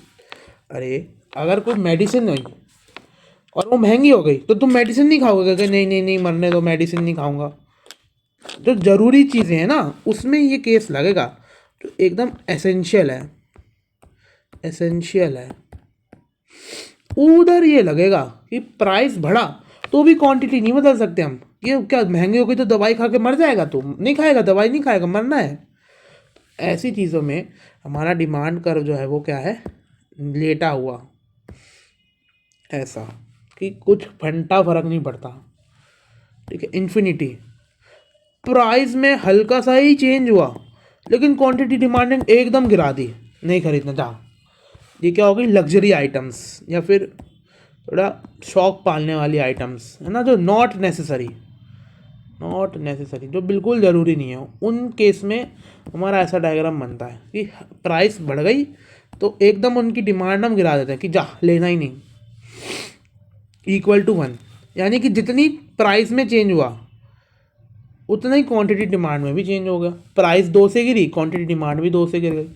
ऐसा कि जितना उसमें चेंज हुआ उतना ही उसमें चेंज हुआ, तो ये इसका है 1। नेक्स्ट, लेस देन 1 और ग्रेटर देन 1। लेस देन 1 यानी कि हम इसको कहते हैं इलास्टिक, और इसको क्या कहते हैं हम, इन इलास्टिक। इलास्टिक और इन इलास्टिक मतलब, यानी कि प्राइस के चेंज होने से मैं इसको कम खरीदता हूँ और प्राइस के चेंज होने से मैं उसको चेंज अपनी क्वांटिटी नहीं करता। तो ये क्या हो गई, ये भी थोड़ी सी नेसेसरी इसकी तरफ हो गई, थोड़ी नेसेसरी आइटम है। यानी कि लेकिन एकदम एसेंशियल नहीं है, नेसेसरी है लेकिन एकदम एसेंशियल नहीं है। यानी कि इसमें प्राइस बढ़ता है तो मैं इसकी क्वांटिटी जो है थोड़ी सी गिराता हूँ, थोड़ी सी यार, थोड़ा सा तो कॉम्प्रोमाइज़ करना ही पड़ेगा, मेरे लिए ज़रूरी है लेकिन थोड़ा सा मुझे उसमें कॉम्प्रोमाइज़ करना है। और इलास्टिक में क्या होता है, एकदम ही मैं थोड़ी ज़्यादा बढ़ाता हूँ। यानी कि प्राइस जो है वो बढ़ी 50 से मान लो, और क्वांटिटी डिमांडेड मैंने गिरा दी 70%। यानी कि डिमांड जो है मेरी कम बढ़ गई, क्योंकि ये क्या हो गई, थोड़ी सी नॉट नेसेसरी, जो बहुत नेसेसरी चीज़ नहीं है, जो मैं शौक के लिए कर रहा था, ऐसी चीज़ हो जाती है इलास्टिक। ये आप देख सकते हैं शॉर्ट में, और ये डायग्राम आप देख सकते हैं। चलिए, factor affecting PED, elasticity of demand, price elasticity, availability of substitute. अगर आपके सब्सिट्यूट ज़्यादा है तो आपकी डिमांड इलास्टिसिटी क्या होगी, ज़्यादा होगी, है ना। कोक दे दे, कोक नहीं मिल रही तो चल पेप्सी लिया, तो आपकी क्वांटिटी डिमांडेड जो है वो एकदम ही गिर जाएगी कि चल तूने महंगी कर दी पेप्सी, जा लेनी नहीं। कौन सा केस था, एकदम ही गिरा दो ये वाला, जा आप देता ही नहीं, मैं हट, मुझे नहीं लेनी। नेचर ऑफ द गुड, अगर वो नेसेसरी है, एकदम एसेंशियल है, तो वो एकदम सीधा रहता है, और वो नॉट नेसेसरी है तो वो एकदम ऐसा हो जाता है। प्रपोर्शन ऑफ इनकम, अगर मेरी इनकम ज़्यादा है तो मुझे प्राइस के चेंज होने से कम फ़र्क पड़ेगा, इतना फ़र्क नहीं पड़ता यार, मैं बहुत अमीर आदमी हूँ तो कुछ भी दे दे, मेरे को फ़र्क नहीं पड़ता। प्रोपोर्शन ऑफ इनकम, सॉरी ये इनकम दूसरा वाला है, प्रोपोर्शन नहीं है, ओहो, ये प्रोपोर्शन ऑफ इनकम है। यानी कि वो जो गुड है वो आपकी इनकम का कितना हिस्सा है, कितना पार्ट लेता है वो आपकी इनकम का। टाइम पीरियड, अगर टाइम पीरियड ज़्यादा है तो क्वांटिटी डिमांड जो है वो मैं अपनी कहीं और से भी फुलफ़िल कर सकता हूँ। मान लो मुझे कल की काली कुर्ता चाहिए और मुझे सिर्फ कहीं से मिल ही नहीं रहा, 3,000 का कुर्ता एक ही दुकान पे मिल रहा है, तो अब मुझे मजबूरन लेना ही पड़ेगा, और मुझे कल ही कल चाहिए। और मान लो मुझे 3 महीने बाद लेना है तो मैं थोड़ा वेट कर लूँगा कि और दुकानों पे भी मिल जाए। समझ में आ रहा है? चलिए,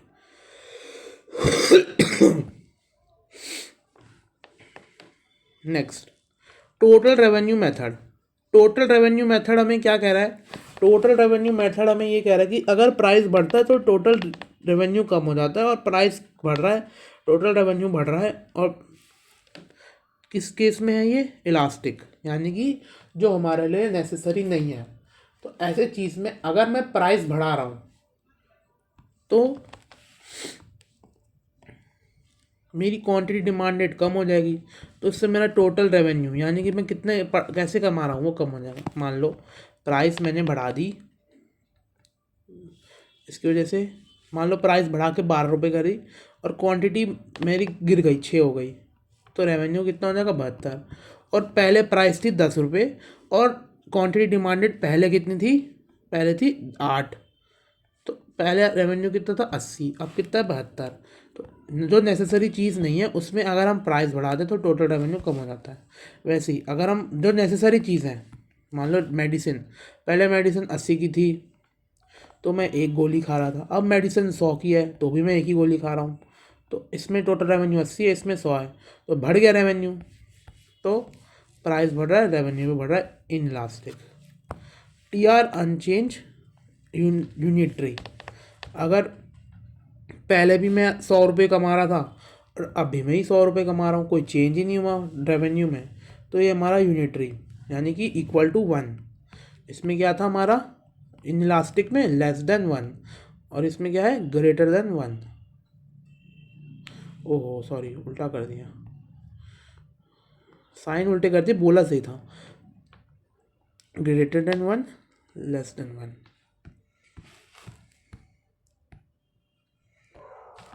क्रॉस इलास्टिसिटी, क्रॉस इलास्टिसिटी का मतलब होता है responsible of demand of one good due to the change in the price of another good, यानी कि मेरे गुड में कितना चेंज आ रहा है उस गुड की प्राइस में चेंज होने से, इसको हम क्या कहते हैं क्रॉस इलास्टिसिटी ऑफ डिमांड। क्या कहते हैं क्रॉस इलास्टिसिटी ऑफ डिमांड, यानी कि मेरे गुड में कितना चेंज हो रहा है उस गुड की प्राइस में चेंज होने से, ठीक है, इसको हम क्रॉस इलास्टिसिटी कहते हैं।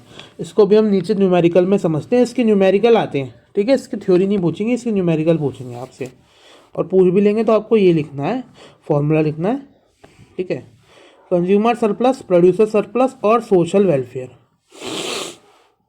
कंज्यूमर सरप्लस वो पार्ट है जो कंज्यूमर विलिंग टू पे है और जो उसका एक्चुअल प्राइस है, यानी कि मैं इस चीज़ की 400 रुपये देने को तैयार हूँ और मार्केट में 200 रुपये का ही मिल रही है, मैं तो 400 रुपये देने को तैयार हूँ, 200 का ही मिल रही है, तो मेरा सरप्लस हो गया 200 रुपये, ये हो गया कंज्यूमर सरप्लस।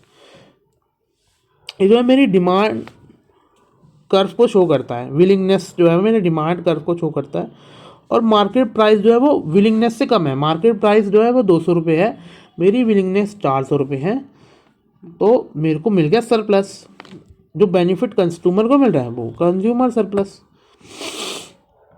चलो प्रोड्यूसर सरप्लस, जो market price and the minimum price at which producer are willing to sell, जो मार्केट प्राइस है और जो मिनिमम प्राइस है, मिनिमम प्राइस, उन दोनों को अगर हम सब्ट्रैक्ट करेंगे तो हमें मिल जाएगा प्रोड्यूसर सरप्लस। जैसे हमारे पास कंज्यूमर सरप्लस था वैसे ही हमारे पास प्रोड्यूसर सरप्लस है, यानी कि मिनिमम मैं चाहता हूँ कि वो 300 का बिक जाए और मार्केट में वो 400 का बिक रहा है, और मैं मिनिमम चाहता हूँ कि 300 का तो वो बिक ही जाए और वो 400 का बिक रहा है, तो 100 रुपये का मुझे सरप्लस हो रहा है।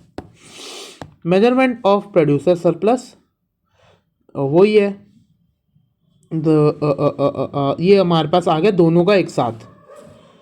जब हम दोनों को एक साथ बना देते हैं, जैसे कि देखो ये हमारा डिमांड है और ये हमारी सप्लाई है, सप्लाई से हमारा क्या निकलता है प्रोड्यूसर का, और डिमांड से हमारा क्या निकलता है हमारा कंज्यूमर का।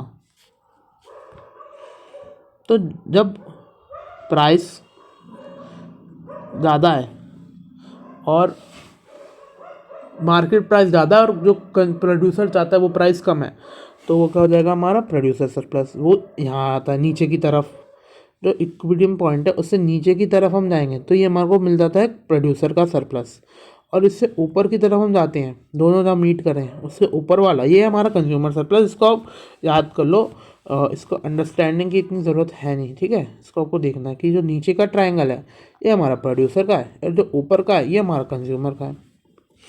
सोशल वेलफेयर, सोशल वेलफेयर क्या होता है, दोनों को अगर हम दोनों का जो सरप्लस है उसको ऐड कर दें, कंज्यूमर सरप्लस भी ऐड कर दें और प्रोड्यूसर सरप्लस भी ऐड कर दें, तो हमको मिल जाएगा सोशल सरप्लस यानी सोशल वेलफेयर। दोनों को अगर हम प्लस कर देंगे तो हमको सोशल वेलफेयर मिल जाएगा। Next, tax indices plus dead weight loss of tax.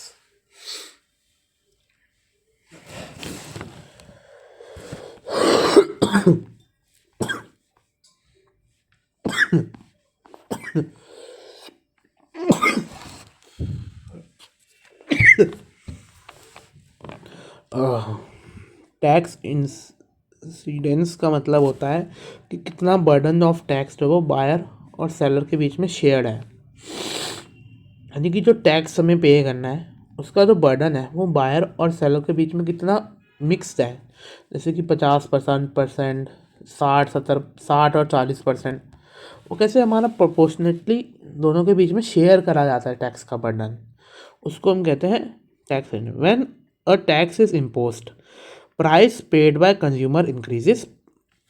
अगर हम टैक्स दे देते हैं तो उससे जो कंज्यूमर को प्राइस पे करनी पड़ती है वो बढ़ जाती है ना। टैक्स से क्या होती है, चीज़ें महंगी हो जाती है, मालूम है आपको, और अगर चीज़ें महंगी हो गई तो कंज्यूमर को क्या करना पड़ेगा, ज़्यादा पैसे देने पड़ेंगे। Price received by producer decreases.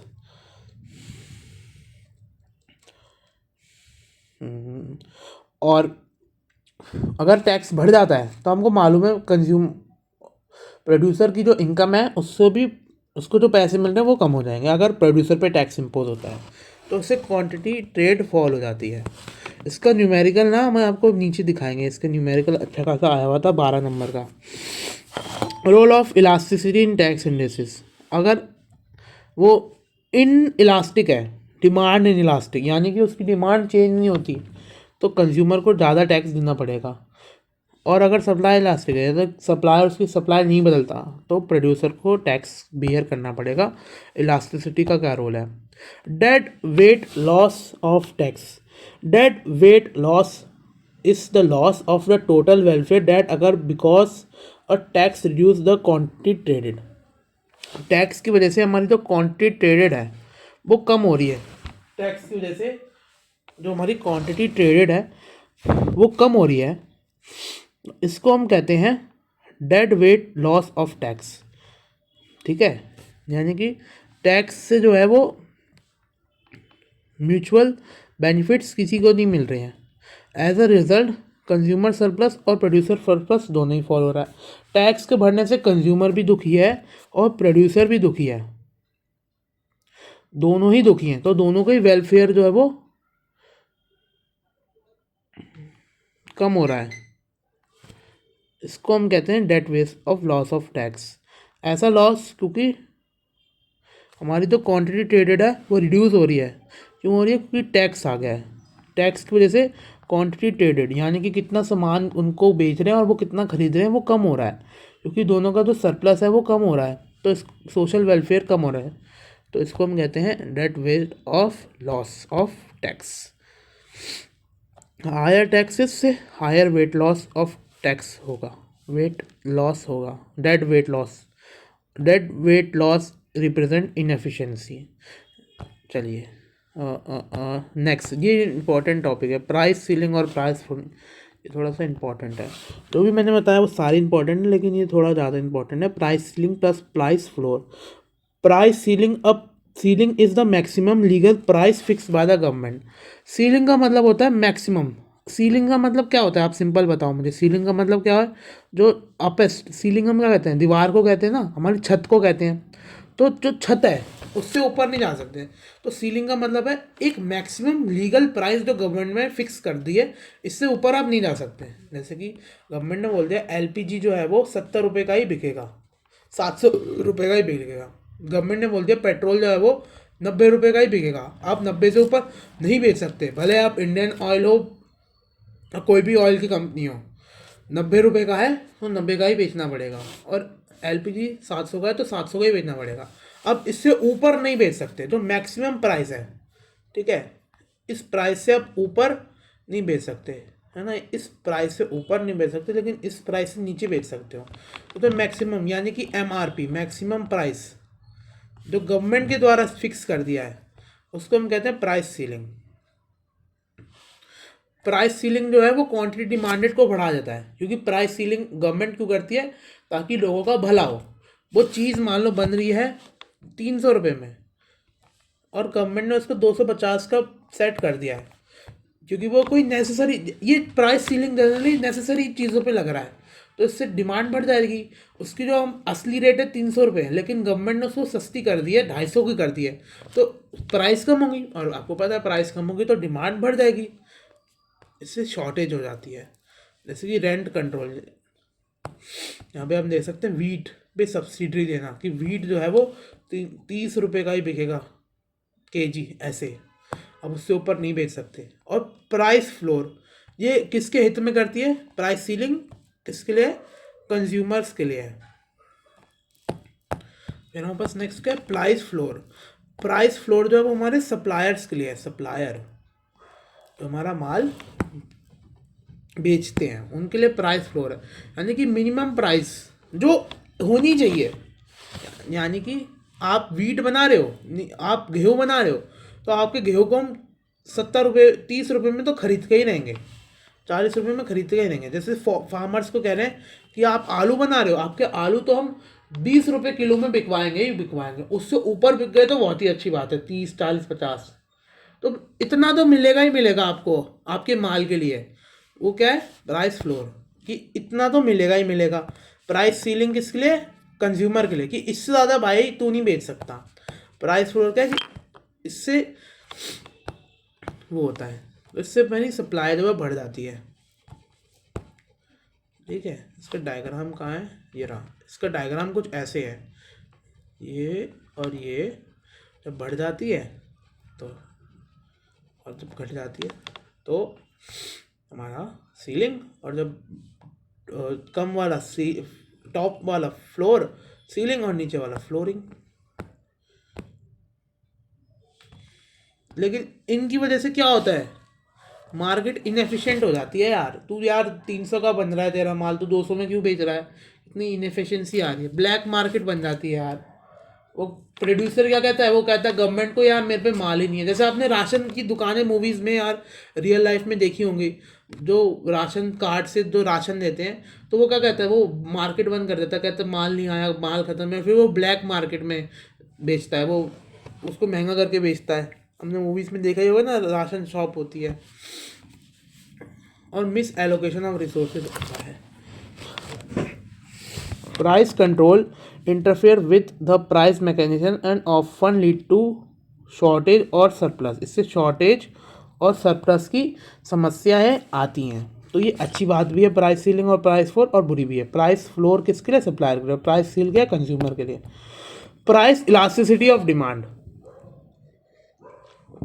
तो अब हम एक न्यूमेरिकल देखते हैं। तो इसका फॉर्मूला क्या है?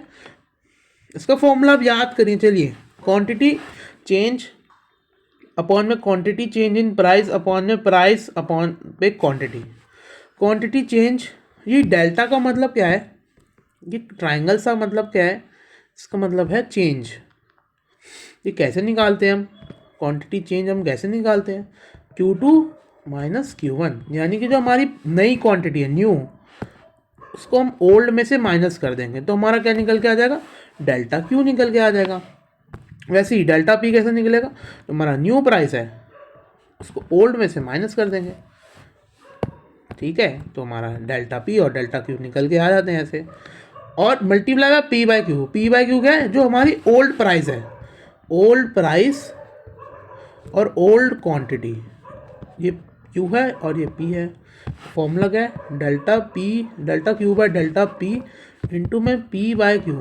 ये कौन सा प्राइस है? ओल्ड, और ये क्या है? न्यू। ये दोनों ओल्ड है और ये क्या, कितना चेंज हुआ है? चलो फॉर्मूला देखते हैं। Price of a product increase from 10 to 12। तो प्राइस क्या हो गया? 10 से 12 हो गई। तो प्राइस में कितना चेंज है? 10 से 12 मतलब कितना चेंज है? 2 रुपये का बढ़ोतरी है, 2 रुपये का चेंज है। तो quantity demanded fall from 100 to 80। तो कितनी फॉल हो गई? ओल्ड क्या थी? 100, न्यू का है 80। तो new minus old, 80 minus 100 minus 20, minus 20। तो फॉर्मूला क्या था? ओ चेंज कितना हुआ क्वांटिटी में? माइनस 20 का। प्राइस में कितना चेंज है? 2 का। डालो माइनस 20 अपॉन में 2। प्राइस, ओल्ड प्राइस क्या थी? 10 रुपये। ओल्ड क्वांटिटी क्या थी? 100 रुपये। डालो 10 अपॉन में 100। क्या आंसर आया? -1। तो -1 हमारा आंसर होगा इसका। क्रॉस इलास्टिसिटी हमने ऊपर देखा था ना, क्रॉस इलास्टिसिटी। तो इसका फॉर्मूला क्या है? प्राइस ऑफ टी इंक्रीजेस और coffee demand increase, so percentage change in demand upon में percentage change in price of the other good, percentage change in demand of a good upon में percentage change in the price of other good. Formula याद करें, price elasticity का formula क्या है, delta Q by delta P into में P by Q. इसका formula क्या है, change in demand of a good due to the change in the price of related good, other good. ठीक है, समझ में आ रहा है, change in the demand. Hello दोस्तों, क्या हाल चाल है। अब हम लोग जो है हमारा नेक्स्ट न्यूमेरिकल देखने वाले हैं। कंज्यूमर सरप्लस के ऊपर जो है हमारा नेक्स्ट न्यूमेरिकल जो है वो पूछा गया है।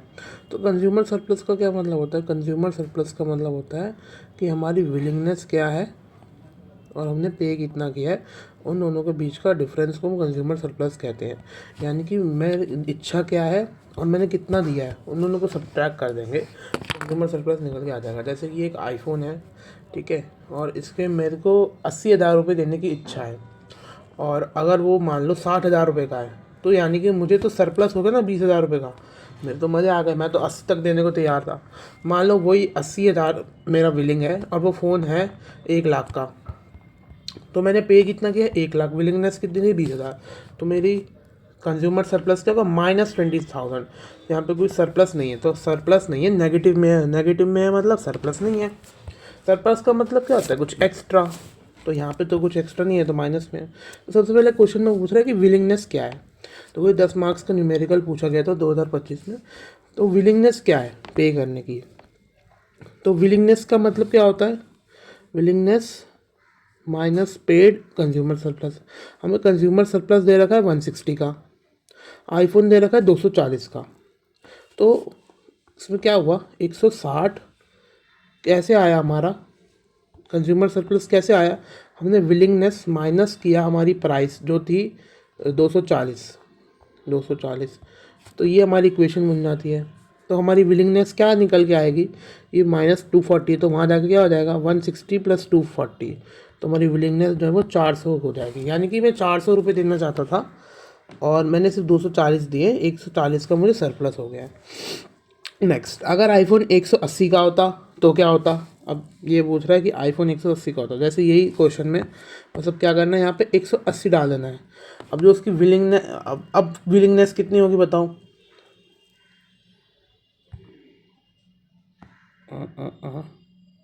हाँ, पार्ट 2 ये रहा।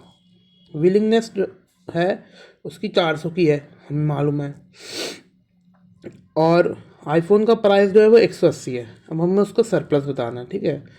तो विलिंगनेस जो है 400 हमने निकाल ली थी, है ना, और प्राइस जो है वो दिया हुआ है कि आईफोन जो बॉट किया है 180 का किया है, तो प्राइस जो है वो 180 आ जाएगी। विलिंगनेस जो है वो 400 की हमने निकाल लिया, तो सरप्लस क्या हो जाएगा, 400 - 180, तो हमारा सरप्लस क्या हो गया, 220 का हमारा सरप्लस हो गया। If the price of an iPhone 500, अब विलिंगनेस है 400, प्राइस है 500, तो क्या होगा -100, और -100 में तो सरप्लस नहीं होता, तो इसमें सरप्लस है, इसमें कोई सरप्लस नहीं है, इसमें -100 आ रहा है, तो नो सरप्लस। चलो नेक्स्ट क्वेश्चन की तरफ हम लोग चलते हैं। तो नेक्स्ट क्वेश्चन हमें क्या कह रहा है, ये हमारा कौन सा क्वेश्चन है, 1 2 3 4, क्वेश्चन नंबर 4, और ये क्वेश्चन नंबर 5। तो क्वेश्चन नंबर 4 का कह रहा है हमको, क्वेश्चन नंबर 4 में हमको निकालना है mid point method. Mid point method का मतलब क्या होगा हमारा, वही मिड पॉइंट मेथड हमने पढ़ा था ना अभी ऊपर, या नहीं पढ़ा था, नहीं, मिड पॉइंट मेथड हमने नहीं पढ़ा है। तो मैं आपको सबसे पहले मिड पॉइंट मेथड क्या होता है ये बता देता हूँ। मिड पॉइंट मेथड का मतलब क्या होता है, मिड पॉइंट मेथड एक ऐसा फॉर्मूला है, ठीक है। मिड पॉइंट मेथड में आपको नीचे लेकर चलता हूँ, हाँ यहाँ बताता हूँ, क्योंकि ये इंपॉर्टेंट है और इससे बार बार सवाल हमको देखने को मिलते हैं। तो मिड पॉइंट मेथड क्या होता है, मिड पॉइंट मेथड एक ऐसा पॉइंट होता है जिसमें हमें बताना पड़ता है कि हमारी इलास्टिसिटी क्या है। ये हमारी इलास्टिसिटी को निकालने के लिए फॉर्मूला है, सो हम इलास्टिसिटी को निकालते हैं। इसका फॉर्मूला क्या होता है, Q डैश अपॉन में P dash, Q dash upon में P डैश। तो अब हम Q डैश कैसे निकालते हैं, Q डैश निकलता है डेल्टा Q, यानी कि चेंज इन Q अपॉन में Q1 + Q2 डिवाइडेड बाय 2। वैसे ही हमारा P डैश कैसे निकलता है, P अपॉन में P1 + में P2 डिवाइडेड बाय 2। तो अब ये P डैश P2 क्या है, यहाँ से हमारा क्यू डैश निकल जाएगा और यहाँ से हमारा पी डैश निकल जाएगा। दोनों को हमें यहाँ पुट कर देना है, तो हमारी इलास्टिसिटी मिड पॉइंट मेथड से इलास्टिसिटी निकल के आ जाएगी। चलिए वापस चलते हैं ऊपर, क्वेश्चन देखते हैं। ये रहा, देखो तो मिड पॉइंट मेथड हमें क्या क्वेश्चन दे रखा है, हमें क्वेश्चन दे रखा है कि प्राइस जो है वो 200 से 250 हो गई। तो यानी कि 2 पॉइंट हमें क्या दे रखे हैं, 200 से 250 वाले हमें 2 पॉइंट दे रखे हैं, ठीक है। और इन दोनों के बीच में क्या निकालना है, इलास्टिसिटी निकालना है यूजिंग मिड पॉइंट मेथड। तो इलास्टिसिटी अगर हमसे सिंपल पूछा होता कि प्राइस इलास्टिसिटी, तो हम क्या निकालते, delta Q by delta P into में पी बाय क्यू। लेकिन अब हमसे क्या पूछा है, हमसे पूछा है कि हमें मिड पॉइंट मेथड से लगाना है। तो अभी मैंने आपको बताया मिड पॉइंट मेथड का क्या फॉर्मूला है, मिड पॉइंट का फॉर्मूला है क्यू डैश, अरे भाई जाना, हाँ, क्यू डैश अपॉन में पी डैश, ये हमारा फॉर्मूला है। और क्यू डैश हमारा कैसे निकलता है, डेल्टा क्यू अपॉन में Q1 plus Q2 divide by 2। और पी डैश हमारा कैसे निकलता है, डेल्टा पी अपॉन में P1 plus P2 divide by 2 करके हमारा पी डैश निकल जाता है।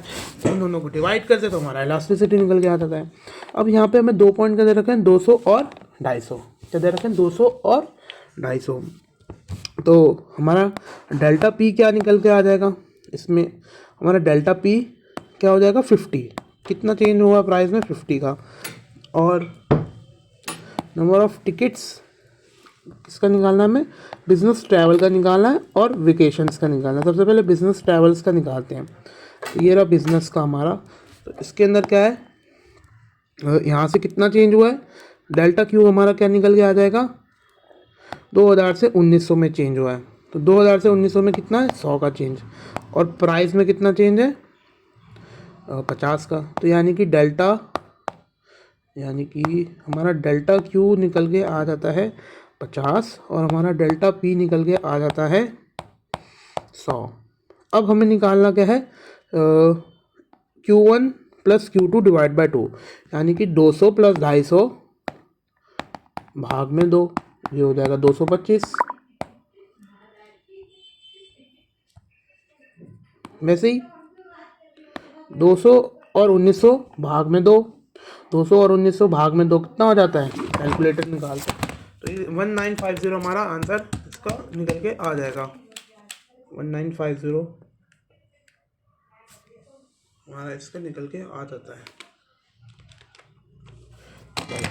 अब नेक्स्ट की तरफ हम चलते हैं। तो हमारा यहाँ पे क्यू डैश क्या निकल के आएगा, देखो क्यू डैश क्या पी डैश क्या होता है, डेल्टा पी अपॉन में P1 plus P2 divide by 2। तो 50 अपॉन में 225 करेंगे तो क्या आएगा, 0.2222। तो डेल्टा पी हमारा क्या निकल गया, 0.22222। अब डेल्टा क्यू कैसे निकलेगा, वैसे ही हमारा चेंज कितना हुआ था, -100 का। और ये कितना आ गया था, Q1 plus Q2 divide by 2, हमारा गया 1950। दोनों को डिवाइड करेंगे तो क्या आ रहा था, ये फॉर्मूला क्या था, क्यू डैश अपॉन में पी डैश। तो क्या हो जाएगा, माइनस में 0.051 डिवाइड बाय 0.222। तो हमारा आंसर क्या हो जाएगा, 0.23 हमारा आंसर निकल के आ रहा माइनस का। ये हमारा आंसर है, माइनस का 0.23, सिंपल। अब नेक्स्ट हम देखते हैं मिड। ऐसे ही आप बताइए वेकेशंस का क्या होगा। तो वेकेशंस में हमको क्या करना पड़ेगा, सेम डेल्टा क्यू अपॉन में Q plus Q2 divide by 2, ये करके हमारा डेल्टा क्यू निकल के आएगा, क्यू डैश निकल के आएगा। वैसे पी डैश कैसे निकलेगा, डेल्टा पी अपॉन में P1 plus P2 divide by 2, ऐसे करेंगे तो हमारा वो निकल के आएगा। तो यहाँ पे हमारा पी क्या है, तो पी तो देखो सेम ही है, प्राइस जो है वो 200 से 250 हो गई है। और टिकट क्या है, 800 से 600। तो डेल्टा क्यू हमारा क्या हो गया, 200 का। डेल्टा क्यू क्या हो गया, 200 का। और Q1 plus Q2 divide by 2 कितना होगा, 600 प्लस 1400, 1400 डिवाइड बाई 2 700। तो 700 हो गया। तो 200 पॉइंट में 700 करना है। तो 200 पॉइंट में 700 करेंगे तो हमारा क्या निकल के आएगा, उसको बोलेंगे क्यू डैश। और फिर वैसे ही पी डैश कैसे निकलेगा, डेल्टा पी, यानी कि वो तो हमने डेल्टा पी तो हमने निकाल ही जाएगा, पी डैश तो हमारा सेम ही है।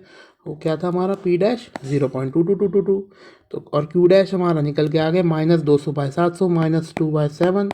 तो -2/7 को हम कैसे लिख सकते हैं, डिवाइड करेंगे तो क्या आता है, -2/7 को हम बोलते हैं 2 डिवाइड बाई 7, 0.28 माइनस 0.28 माइनस 0.28, अब माइनस 0.28 यानी कि ये क्यू डैश है और पी डैश हमारा क्या था 0.2222।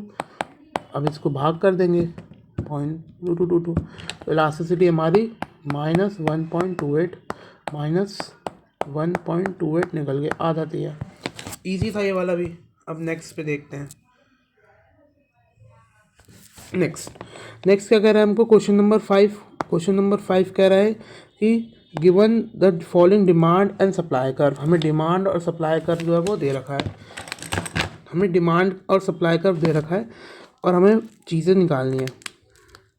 प्राइस कितना पेड है, प्राइस कितना रिसीव है और क्वांटिटी ट्रेडेड कितनी है। तो सबसे पहले मैंने इसका सॉल्यूशन कर रखा है, तो मैं आपको सिंपल समझाता हूँ। सबसे पहले price paid by the buyer, price paid by the buyer क्या होगी, अगर टैक्स होता है तो उससे क्या हो जाती है, प्राइस बढ़ जाती है। क्वेश्चन क्या बोल रहा है कि जो टैक्स है वो 10 रुपये का बॉट इम्पोज किया गया है, ठीक है। अब बताना है हमें 10 रुपये का टैक्स इम्पोज किया गया और अब हमें बताना है। तो सबसे पहले हमें प्राइस निकालनी पड़ेगी और उसमें 10 रुपये को ऐड कर देंगे, तो बायर ने कितना पे किया है वो हमको मालूम पता चल जाएगा, क्योंकि बायर टैक्स पे करेगा ना। तो प्राइस प्लस टैक्स करेंगे तो बायर ने कितना पे किया है हमको मालूम पता चल जाएगा। तो अब हमारे पास प्राइस कैसे निकलेगी, देखो प्राइस कैसे निकलेगी। तो प्राइस निकालने के लिए हमने दो इक्वेशन दे रखे, क्यू डी और क्यू एस की। हम दोनों को सॉल्व करेंगे और यहाँ से हम पी की वैल्यू निकाल लेंगे। लेकिन क्योंकि टैक्स इम्पोज हो गया है तो उसकी वजह से प्राइस में चेंज होगा, तो क्वांटिटी डिमांड में चेंज हो जाएगा। तो अब नई क्वांटिटी डिमांड की इक्वेशन क्या बन जाएगी, क्योंकि प्राइस में चेंज हुआ है और किस पे इम्पोज किया गया है, सिर्फ बायर के ऊपर टैक्स इम्पोज किया है, इसलिए क्वांटिटी डिमांड पे चेंज है। अगर क्वेश्चन बोलता कि क्वांटिटी सप्लाई में भी चेंज है, अगर तब जब प्रोड्यूसर पे भी टैक्स लगेगा तो क्वांटिटी सप्लाई में भी है, लेकिन इस क्वेश्चन में क्या दिया है, सिर्फ बायर पे इम्पोज किया है, तो हम सिर्फ क्वांटिटी डिमांडेड की प्राइस को चेंज करेंगे। तो प्राइस कैसे चेंज होगी, हमें इक्वेशन दे रखी थी, अब उसमें हम प्राइस प्लस टैक्स कर देंगे। अब इसको सॉल्व करते हैं। ये जो इक्वेशन थी इसमें हम P को क्या करेंगे, P प्लस टी कर देंगे, P की जगह हम P प्लस टी ब्रैकेट में कर देंगे। तो इक्वेशन कैसे बन जाएगी, 500 माइनस 5P प्लस 10। तो अब इसको सॉल्व करेंगे तो हमारी इक्वेशन में आ जाएगा क्यू डी 450 माइनस 5P, ठीक है। 450 माइनस 5P निकल गई। और क्यू एस तो सेम ही रहेगा, क्यों, क्योंकि टैक्स जो है वो सिर्फ बायर पे इम्पोज है। अगर क्वेश्चन कहता है बायर प्लस प्रोड्यूसर तो हम उसमें भी प्लस 10, इसमें भी अगर हम 5P प्लस 10 करते, अगर बोला होता कि बायर एंड प्रोड्यूसर, लेकिन क्वेश्चन में क्या दिया है, क्वेश्चन में बोला है कि सिर्फ प्रोड्यूसर पे लग रहा है, तो इसलिए हम यहाँ पे ऐड इसको नहीं करेंगे। तो हमें प्रोड्यूसर की जो इक्वेशन है वो तो हमें दे ही रखी है सप्लाई की। अब हमें इन दोनों इक्वेशन को सॉल्व करना है, डिमांड की जो नई इक्वेशन है और क्वांटिटी सप्लाई की जो इक्वेशन हमें दे रखी थी, क्वांटिटी सप्लाई की 5P प्लस 100। अब हम दोनों को सॉल्व कैसे करेंगे, हमको ये पता होता है कि इक्विलिब्रियम पॉइंट दे रखा है क्वेश्चन में, क्या बोला इक्विलिब्रियम। तो यहाँ पे क्वांटिटी सप्लाई और क्वांटिटी डिमांडेड बराबर होती है, तो हम दोनों को बराबर पुट कर देंगे। तो 450 प्लस 5P को हम बराबर कर देंगे 5P प्लस 100 के। देखो क्या हो जाएगा, मैं यहाँ इसको सॉल्व करता हूँ। हाँ, क्या हो जाएगा आंसर, 450 प्लस 5 माइनस 5P बराबर है किसके, 5P प्लस 100 के। तो अब क्या होगा, ये माइनस से ये वहाँ जाके प्लस हो जाएगा और ये प्लस है माइनस माइनस, तो 350 इज इक्वल टू में 10P। तो P कितना निकल के आ जाएगा 35। तो अब हमें बायर का प्राइस पे करना था, प्राइस पे क्या था, P निकाल के उसमें 10 जोड़ना था। तो P क्या आ गया 35 और टैक्स कितना 10 का, तो प्राइस कितना पे होगा 45 का, simple. Next, price receive by the seller. तो प्राइस सेलर को क्या रिसीव होगी, सेलर को तो 35 ही रिसीव होगी, क्योंकि टैक्स जो है वो गवर्नमेंट ने ले लिया। तो सेलर को कितना रिसीव हो रहा है 35, बायर को कितना पे कर रहा है 45, क्योंकि टैक्स कितना है 10 का, सिंपल। तो इसको कितना मिला 35, इसका आंसर क्या है 35। नेक्स्ट, क्वांटिटी ट्रेडेड कितनी हुई है, मतलब क्वांटिटी सप्लाई निकालनी है हमको, ट्रेडेड का मतलब सप्लाई, तब यहाँ में पी की वैल्यू रख देनी है। तो 5 इंटू में 35 प्लस में 100 कर देंगे, तो 535 कितना होता है, 570 140 और 200 175, तो 175 में 100 जोड़ देंगे तो 272 हमारा आंसर निकल के आ जाएगा। तो ऐसे हमारा ये वाला क्वेश्चन भी सॉल्व हो जाता है। नेक्स्ट और लास्ट, हमें इसमें निकालना है, या आप खुद करेंगे, चलो मैं आपको इसको हिंट दे देता हूँ कैसे करना है। तो इस क्वेश्चन में हमको क्या करना है, इस क्वेश्चन में हमको मार्केट का डिमांड शेड्यूल दे रखा है और हमको प्राइस इलास्टिसिटी निकालनी है और मिड पॉइंट मिड वे से यूज़ करना है। मिड वे का मतलब वही हमारा मिड पॉइंट मेथड जो हमने अभी सीखा था, डेल्टा क्यू अपॉन में Q1 plus Q2 divide by delta P upon में P1 plus P2 divide by 2, या फिर हम इसको भी कह सकते हैं Q dash divide by P dash. ठीक है, इससे सबसे पहले हमें प्राइस इलास्टिसिटी निकालनी है। प्राइस इलास्टिसिटी होता है delta Q by delta P into में P बाय क्यू। तो सबसे पहले तो हमें प्राइस इलास्टिसिटी निकालनी है C से F के बीच में। तो C से F के बीच में प्राइस कितना का चेंज है, 500 का, और यहाँ पे 300 का। तो डेल्टा क्यू और डेल्टा 3 कितना हो गया ये, और P बाय क्यू कितना हो गया 5 और 250। इसको सॉल्व किया, प्राइस इलास्टिसिटी निकल के आ गया। फिर F2C निकालना है, यानी कि अब यहाँ से निकालना है, यहाँ से और यहाँ से। तो क्या होगा, -500 बटे में 3 इंटू में 2 बाय 750।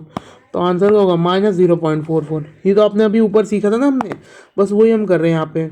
इजी क्वेश्चन है ये वाला, बस इसमें मिक्स कर रखा है। और अब हमें मिड वे निकालना है C to F का।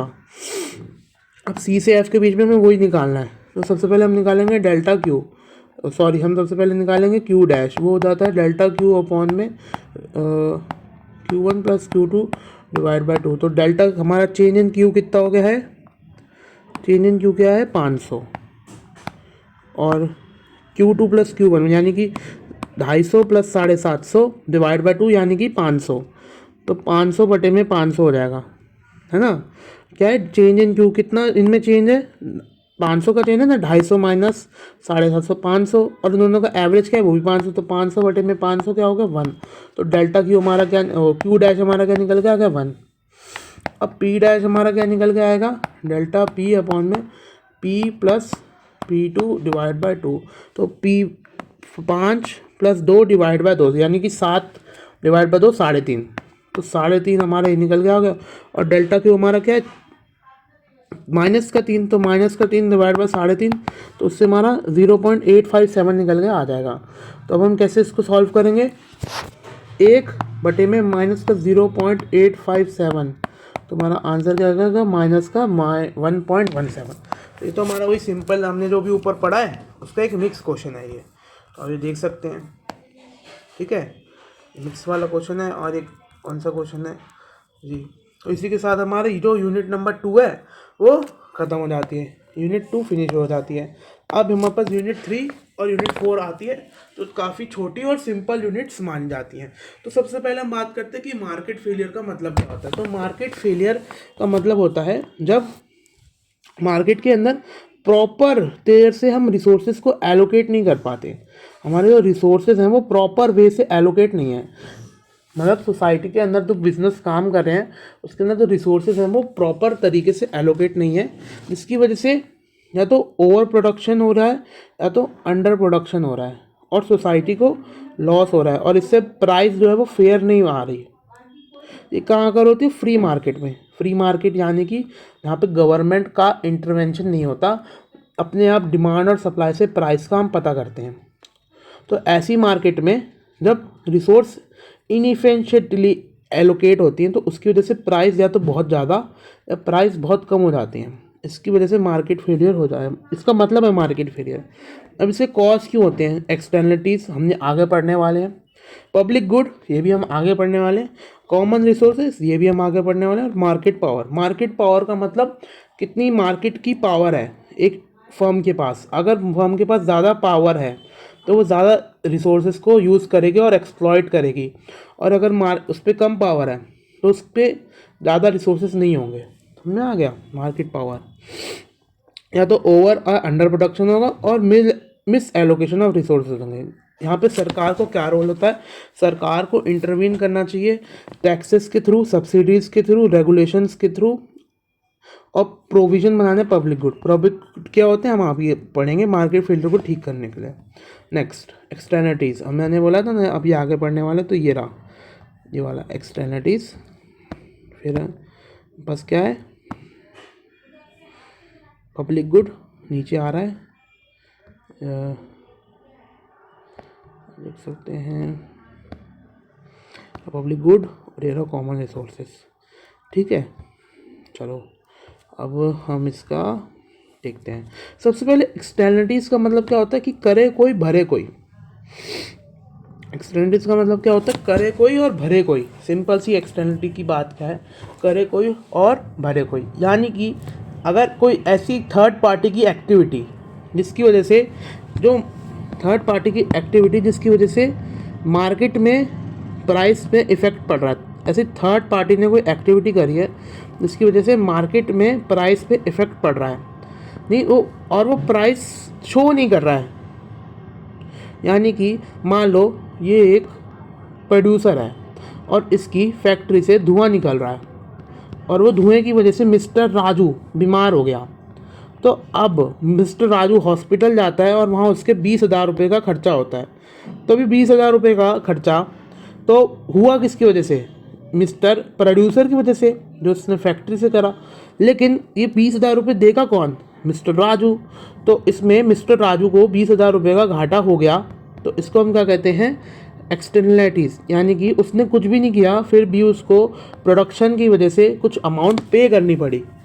उसका तो कोई रोल ही नहीं था, वो तो बस रास्ते से जा रहा था, पॉल्यूशन सूंघा, बीमार हो गया, बेहोश हो गया, हॉस्पिटल गए, 20,000 रुपये लिए। तो ये एक्सटर्नलिटीज़ होती हैं।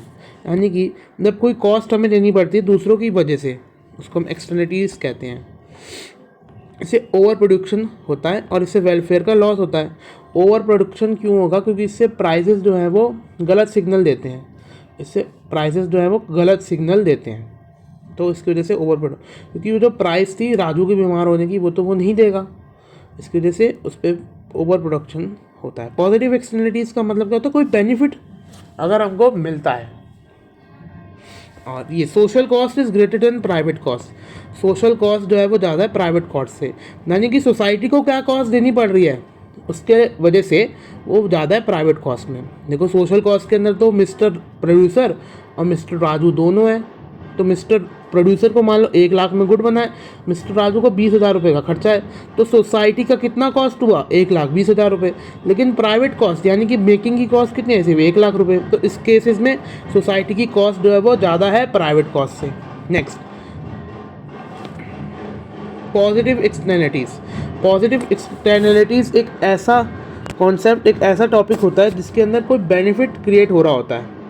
ठीक है, यानी कि मान लो अब ये जो मिस्टर राजू, मिस्टर मोहित है या फिर मिस्टर कोई भी है, ये मिस्टर मोहित जो है वो अपने देखो पॉजिटिव एक्सटर्नलिटी का मतलब क्या होता है? पॉजिटिव एक्सटर्नलिटी का मतलब होता है यानी कि हमें कोई बेनिफिट मिलता है लेकिन हम उसके लिए पे नहीं करते हैं। जैसे कि मिस्टर मोहित ने कोई गार्डन उगाया है और उसकी वजह से मिस्टर राजू को कोई बेनिफिट मिल रहा है, तो इसको हम क्या करेंगे? पॉजिटिव एक्सटर्नलिटीज़ में काउंट करेंगे।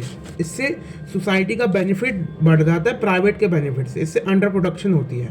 नेक्स्ट पिगुवियन टैक्स और पिगुवियन सब्सिडी। पिगुवियन टैक्स और पिगुवियन सब्सिडी ये कहता है जो नेगेटिव एक्सटर्नलिटी प्रोड्यूस कर रहा है उस पर धमाधम टैक्स लगाओ, और जो एक पॉजिटिव एक्सटर्नलिटी दे रहा है उसको सब्सिडी दो। जो नेगेटिव कर रहा है उस पर धमाधम टैक्स लगाओ, और जो पॉजिटिव दे रहा है उसको सब्सिडी दो। इससे प्रोडक्शन बढ़ेगा, अंडर प्रोडक्शन कम होगा, इससे कॉस्ट यूटिलाइज होती है और ओवर प्रोडक्शन कम होता है। नेक्स्ट पब्लिक गुड और free rider problem. Public good वो गुड होता है जो सबका होता है, वो किसी के बाप का नहीं होता, वो सबके बाप का होता है, उसको हम कहते हैं पब्लिक गुड। जैसे कि रोड, तो हम रोड पे किसी को घूमने से मना नहीं कर सकते, वो सबके लिए होती है, चाहे वो टैक्स दे या ना दे। ये जो है नॉन राइवलस है। नॉन राइवलस का मतलब अगर कोई बंदा उसे यूज़ कर रहा है तो उसकी वजह से दूसरे को यूज़ नहीं होता। कम नहीं हो पाता। जैसे कि अगर मैं उस रोड से गया तो वो रोड आपके लिए छोटी नहीं हो जाएगी, वो रोड उतनी ही रहेगी, वो सबके लिए बराबर रहता है। और नॉन एक्सक्लूडेबल, अगर वो बंदा चाहे भी तो पब्लिक गुड को अपने जीवन से एक्सक्लूड नहीं कर सकते। आप खुद ही देख लो, अगर रोड है तो आप उसको एक्सक्लूड नहीं कर सकते, आप उसका यूज़ करोगे ही करोगे। जैसे कि नेशनल डिफरेंस सीट लाइटिंग। अब फ्री राइडर प्रॉब्लम क्या होती है इसमें? इसमें ये होता है कि लोग जो है टैक्स नहीं देते हैं, फिर भी इसका बेनिफिट उठाते हैं। विदाउट पेइंग टैक्स उस पर बेनिफिट मिलता है, इसको हम कहते हैं फ्री राइडर प्रॉब्लम। इससे फर्म जो है उनको गुड इसलिए फर्म प्राइवेट जो लोग हैं वो पब्लिक गुड बनाना नहीं चाहते, क्योंकि उनको इसमें बेनिफिट नहीं हो रहा है, इसमें फ्री राइडर प्रॉब्लम है होते हैं। और प्राइवेट का क्या मतलब रोल है, वो तो पैसे कमाने के लिए बैठी हैं। कॉमन रिसोर्सेज का मतलब क्या होता है? कॉमन रिसोर्सेज जो होती है पब्लिक गुड ही होती हैं, लेकिन ये अलग तरीके के पब्लिक गुड है। अगर आप इसे यूज़ करते हैं तो ये कम हो जाते हैं। ये वो गुड है, अगर आप इनको यूज़ करते हैं तो ये कम हो जाते हैं। समझ में आ रहा है? पब्लिक गुड ही है, लेकिन पब्लिक गुड क्या था? नॉन राइवलस, यानी कि किसी के यूज़ करने से कम नहीं होते। लेकिन कॉमन रिसोर्स क्या है, जो अगर हम यूज़ कर लेते हैं तो वो कम हो जाते हैं। जैसे कि फॉरेस्ट, क्लीन एयर, अगर मैंने वो क्लीन एयर अपने अंदर ले लिया तो अब वही क्लीन एयर आप यूज़ नहीं कर सकते, यानी कि मेरे यूज़ करने से अब वो वापस चीज़ कोई और यूज़ नहीं कर सकता। फॉरेस्ट, अगर मैंने वो पेड़ काट के ले गया तो अब वही पेड़ आप यूज़ नहीं कर सकते हैं ना। तो ये होते हैं, मतलब पब्लिक गुड तो है ही है, लेकिन पब्लिक गुड क्या होते हैं? जो सब यूज़ कर सकते हैं और सबके यूज़ करने से वो कम नहीं होते। लेकिन कॉमन गुड वो गुड हैं जो सबके यूज़ तो कर सकते हैं, लेकिन उसको यूज़ करने से वो कम भी होते हैं। Common resources due to lack of ownership, क्योंकि इसमें कोई प्रॉपर ओनरशिप नहीं है, इंडिविजुअल इनको ओवर यूज़ करते हैं और रिसोर्सेज का डिप्लीशन होता है। इसमें गवर्नमेंट को क्या करना चाहिए? रेगुलेशंस करना चाहिए, यूजेस पे लिमिट और प्रॉपर्टी राइट्स के लॉज इनको लगाने चाहिए। Effect of tariff on consumer and producer. Tariff का मतलब क्या होता है? आजकल सुनने में आ रहा है टैरिफ। तो टैरिफ का मतलब क्या होता है? जो टैक्स लगा रहे हैं हम इम्पोर्ट पे, जो इम्पोर्ट पे टैक्स लगा रहा है उसको हम कहते हैं टैरिफ। सिंपल सी बात है, जो इम्पोर्ट पे टैक्स लग रहा है उसको हम कह रहे हैं टैरिफ। ठीक है? तो अगर मान लो मैंने अमेरिका से 20 रुपये का सामान मंगाया तो उस पर लगेगा टैक्स, इसको कहेंगे हम टैरिफ। तो इससे इफेक्ट क्या होता है? इससे जो इम्पोर्टेड गुड है उसकी प्राइस जो है वो बढ़ जाती है। इससे इम्पोर्टेड गुड, मान लो 20 रुपये का पेन आ रहा था अमेरिका से और उस पर टैक्स लग गया, वो 25 का हो गया, तो प्राइस इंक्रीज हो गई। दूसरा, consumer loss interest loss due to higher prices and reduce choice. इसकी वजह से कंज्यूमर का जो इंटरेस्ट है, जो उसका वो मन था, वो कम हो जाता है, क्योंकि प्राइसेस जो है वो बढ़ जाती हैं। Domestic producer gain due to reduce competition, क्योंकि अब जो डोमेस्टिक वाला है वो तो 20 का ही दे रहा है और अमेरिका से बन के वो 25 का आ रहा है टैरिफ की वजह से। तो अब डोमेस्टिक वाले ही चीज़ों को कंपटीशन कम हो जाएगा, क्योंकि उनकी चीज़ें ज़्यादा बिकेंगी, क्योंकि लोग जो है वो उनका माल ज़्यादा खरीदेंगे। समझ में आ रहा है? क्योंकि उनको वो सस्ते में मिल रहा है।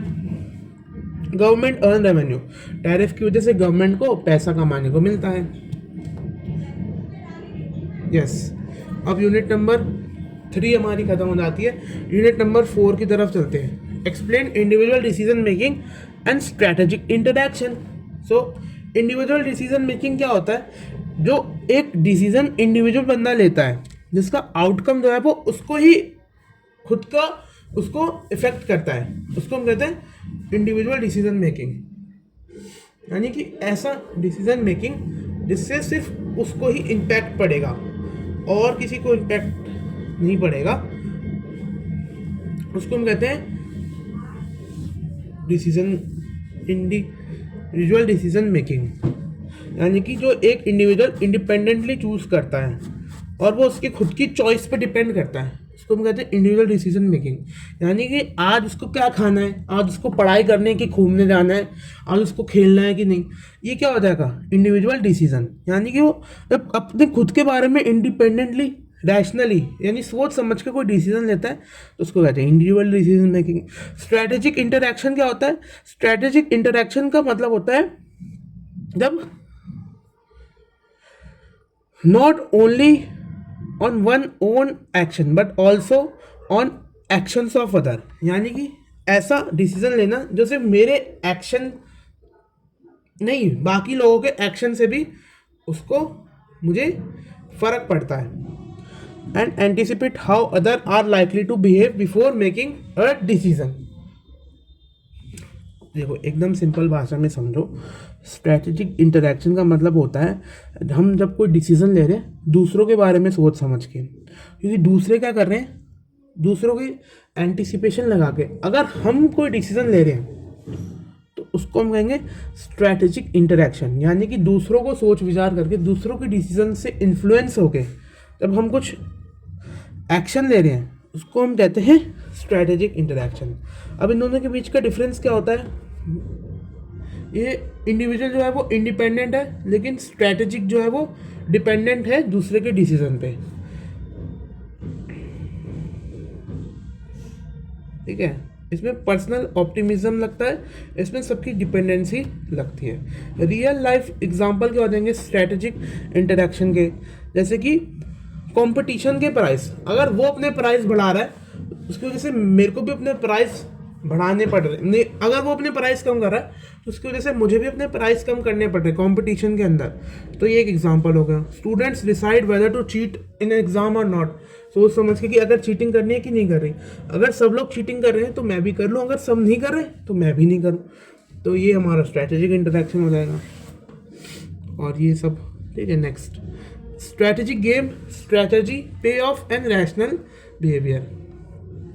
स्ट्रैटेजिक गेम का मतलब क्या होता है, एक गेम है जिसके अंदर दो या दो से ज़्यादा लोग मिलजुल के डिसीजन लेते हैं, उसको हम स्ट्रैटेजिक डिसीजन कहते हैं, और जिसका जो आउटकम है वो सबको इफेक्ट करता है। आउटकम जो है वो सबको इफेक्ट करता है। Strategic games are used analyse situation involving competition, cooperation and conflict.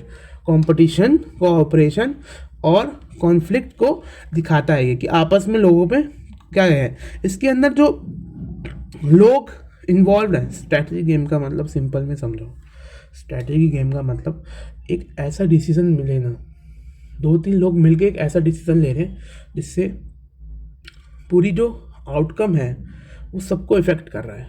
यानी कि जियो, एयरटेल, वोडाफोन और आइडिया, अगर ये सारे मिलकर कोई डिसीजन लेंगे तो कोई उनका जो डिसीजन होगा वो पूरे बाकी लोगों को भी इम्पैक्ट करेगा। जो भी प्लेयर्स हैं, प्लेयर्स का मतलब जो क्रिकेट खेलने वाले प्लेयर, फुटबॉल खेलने वाले प्लेयर नहीं, यानी कि जो कॉम्पिटिटर्स हैं, जो बड़े बड़े मार्केट में प्लेयर हैं, जैसे हम बोलते हैं ना जियो, वोडाफोन, एयरटेल, ये बहुत बड़े प्लेयर है सिम इंडस्ट्री में। तो इसमें ये प्लेयर की बात हो रही है। प्लेयर का मतलब कौन होते हैं, जो इन्वॉल्व होते हैं डिसीजन मेकिंग में। स्ट्रैटेजीज का मतलब क्या होता है, स्ट्रैटेजीज का मतलब अपने स्ट्रैटेजीज बनाना और कोई पॉसिबल एक्शन जो वो कर सकते हैं, पॉसिबल एक्शन जो हर बंदा कर सकता है उसको हम कहेंगे स्ट्रैटेजी। पे ऑफ का मतलब क्या होता है, पे ऑफ का मतलब होता है रिवॉर्ड। पे ऑफ का मतलब क्या होता है, रिवॉर्ड जो उसको मिलता है, जो उसने स्ट्रैटेजीज को चूज़ करी, जो उसने एक्शन किया है उसकी वजह से उसे क्या पे ऑफ मिल रहा है। पे ऑफ का मतलब जो होता है वो सिंपली बेनिफिट है, प्रॉफिट है और सेटिस्फैक्शन है।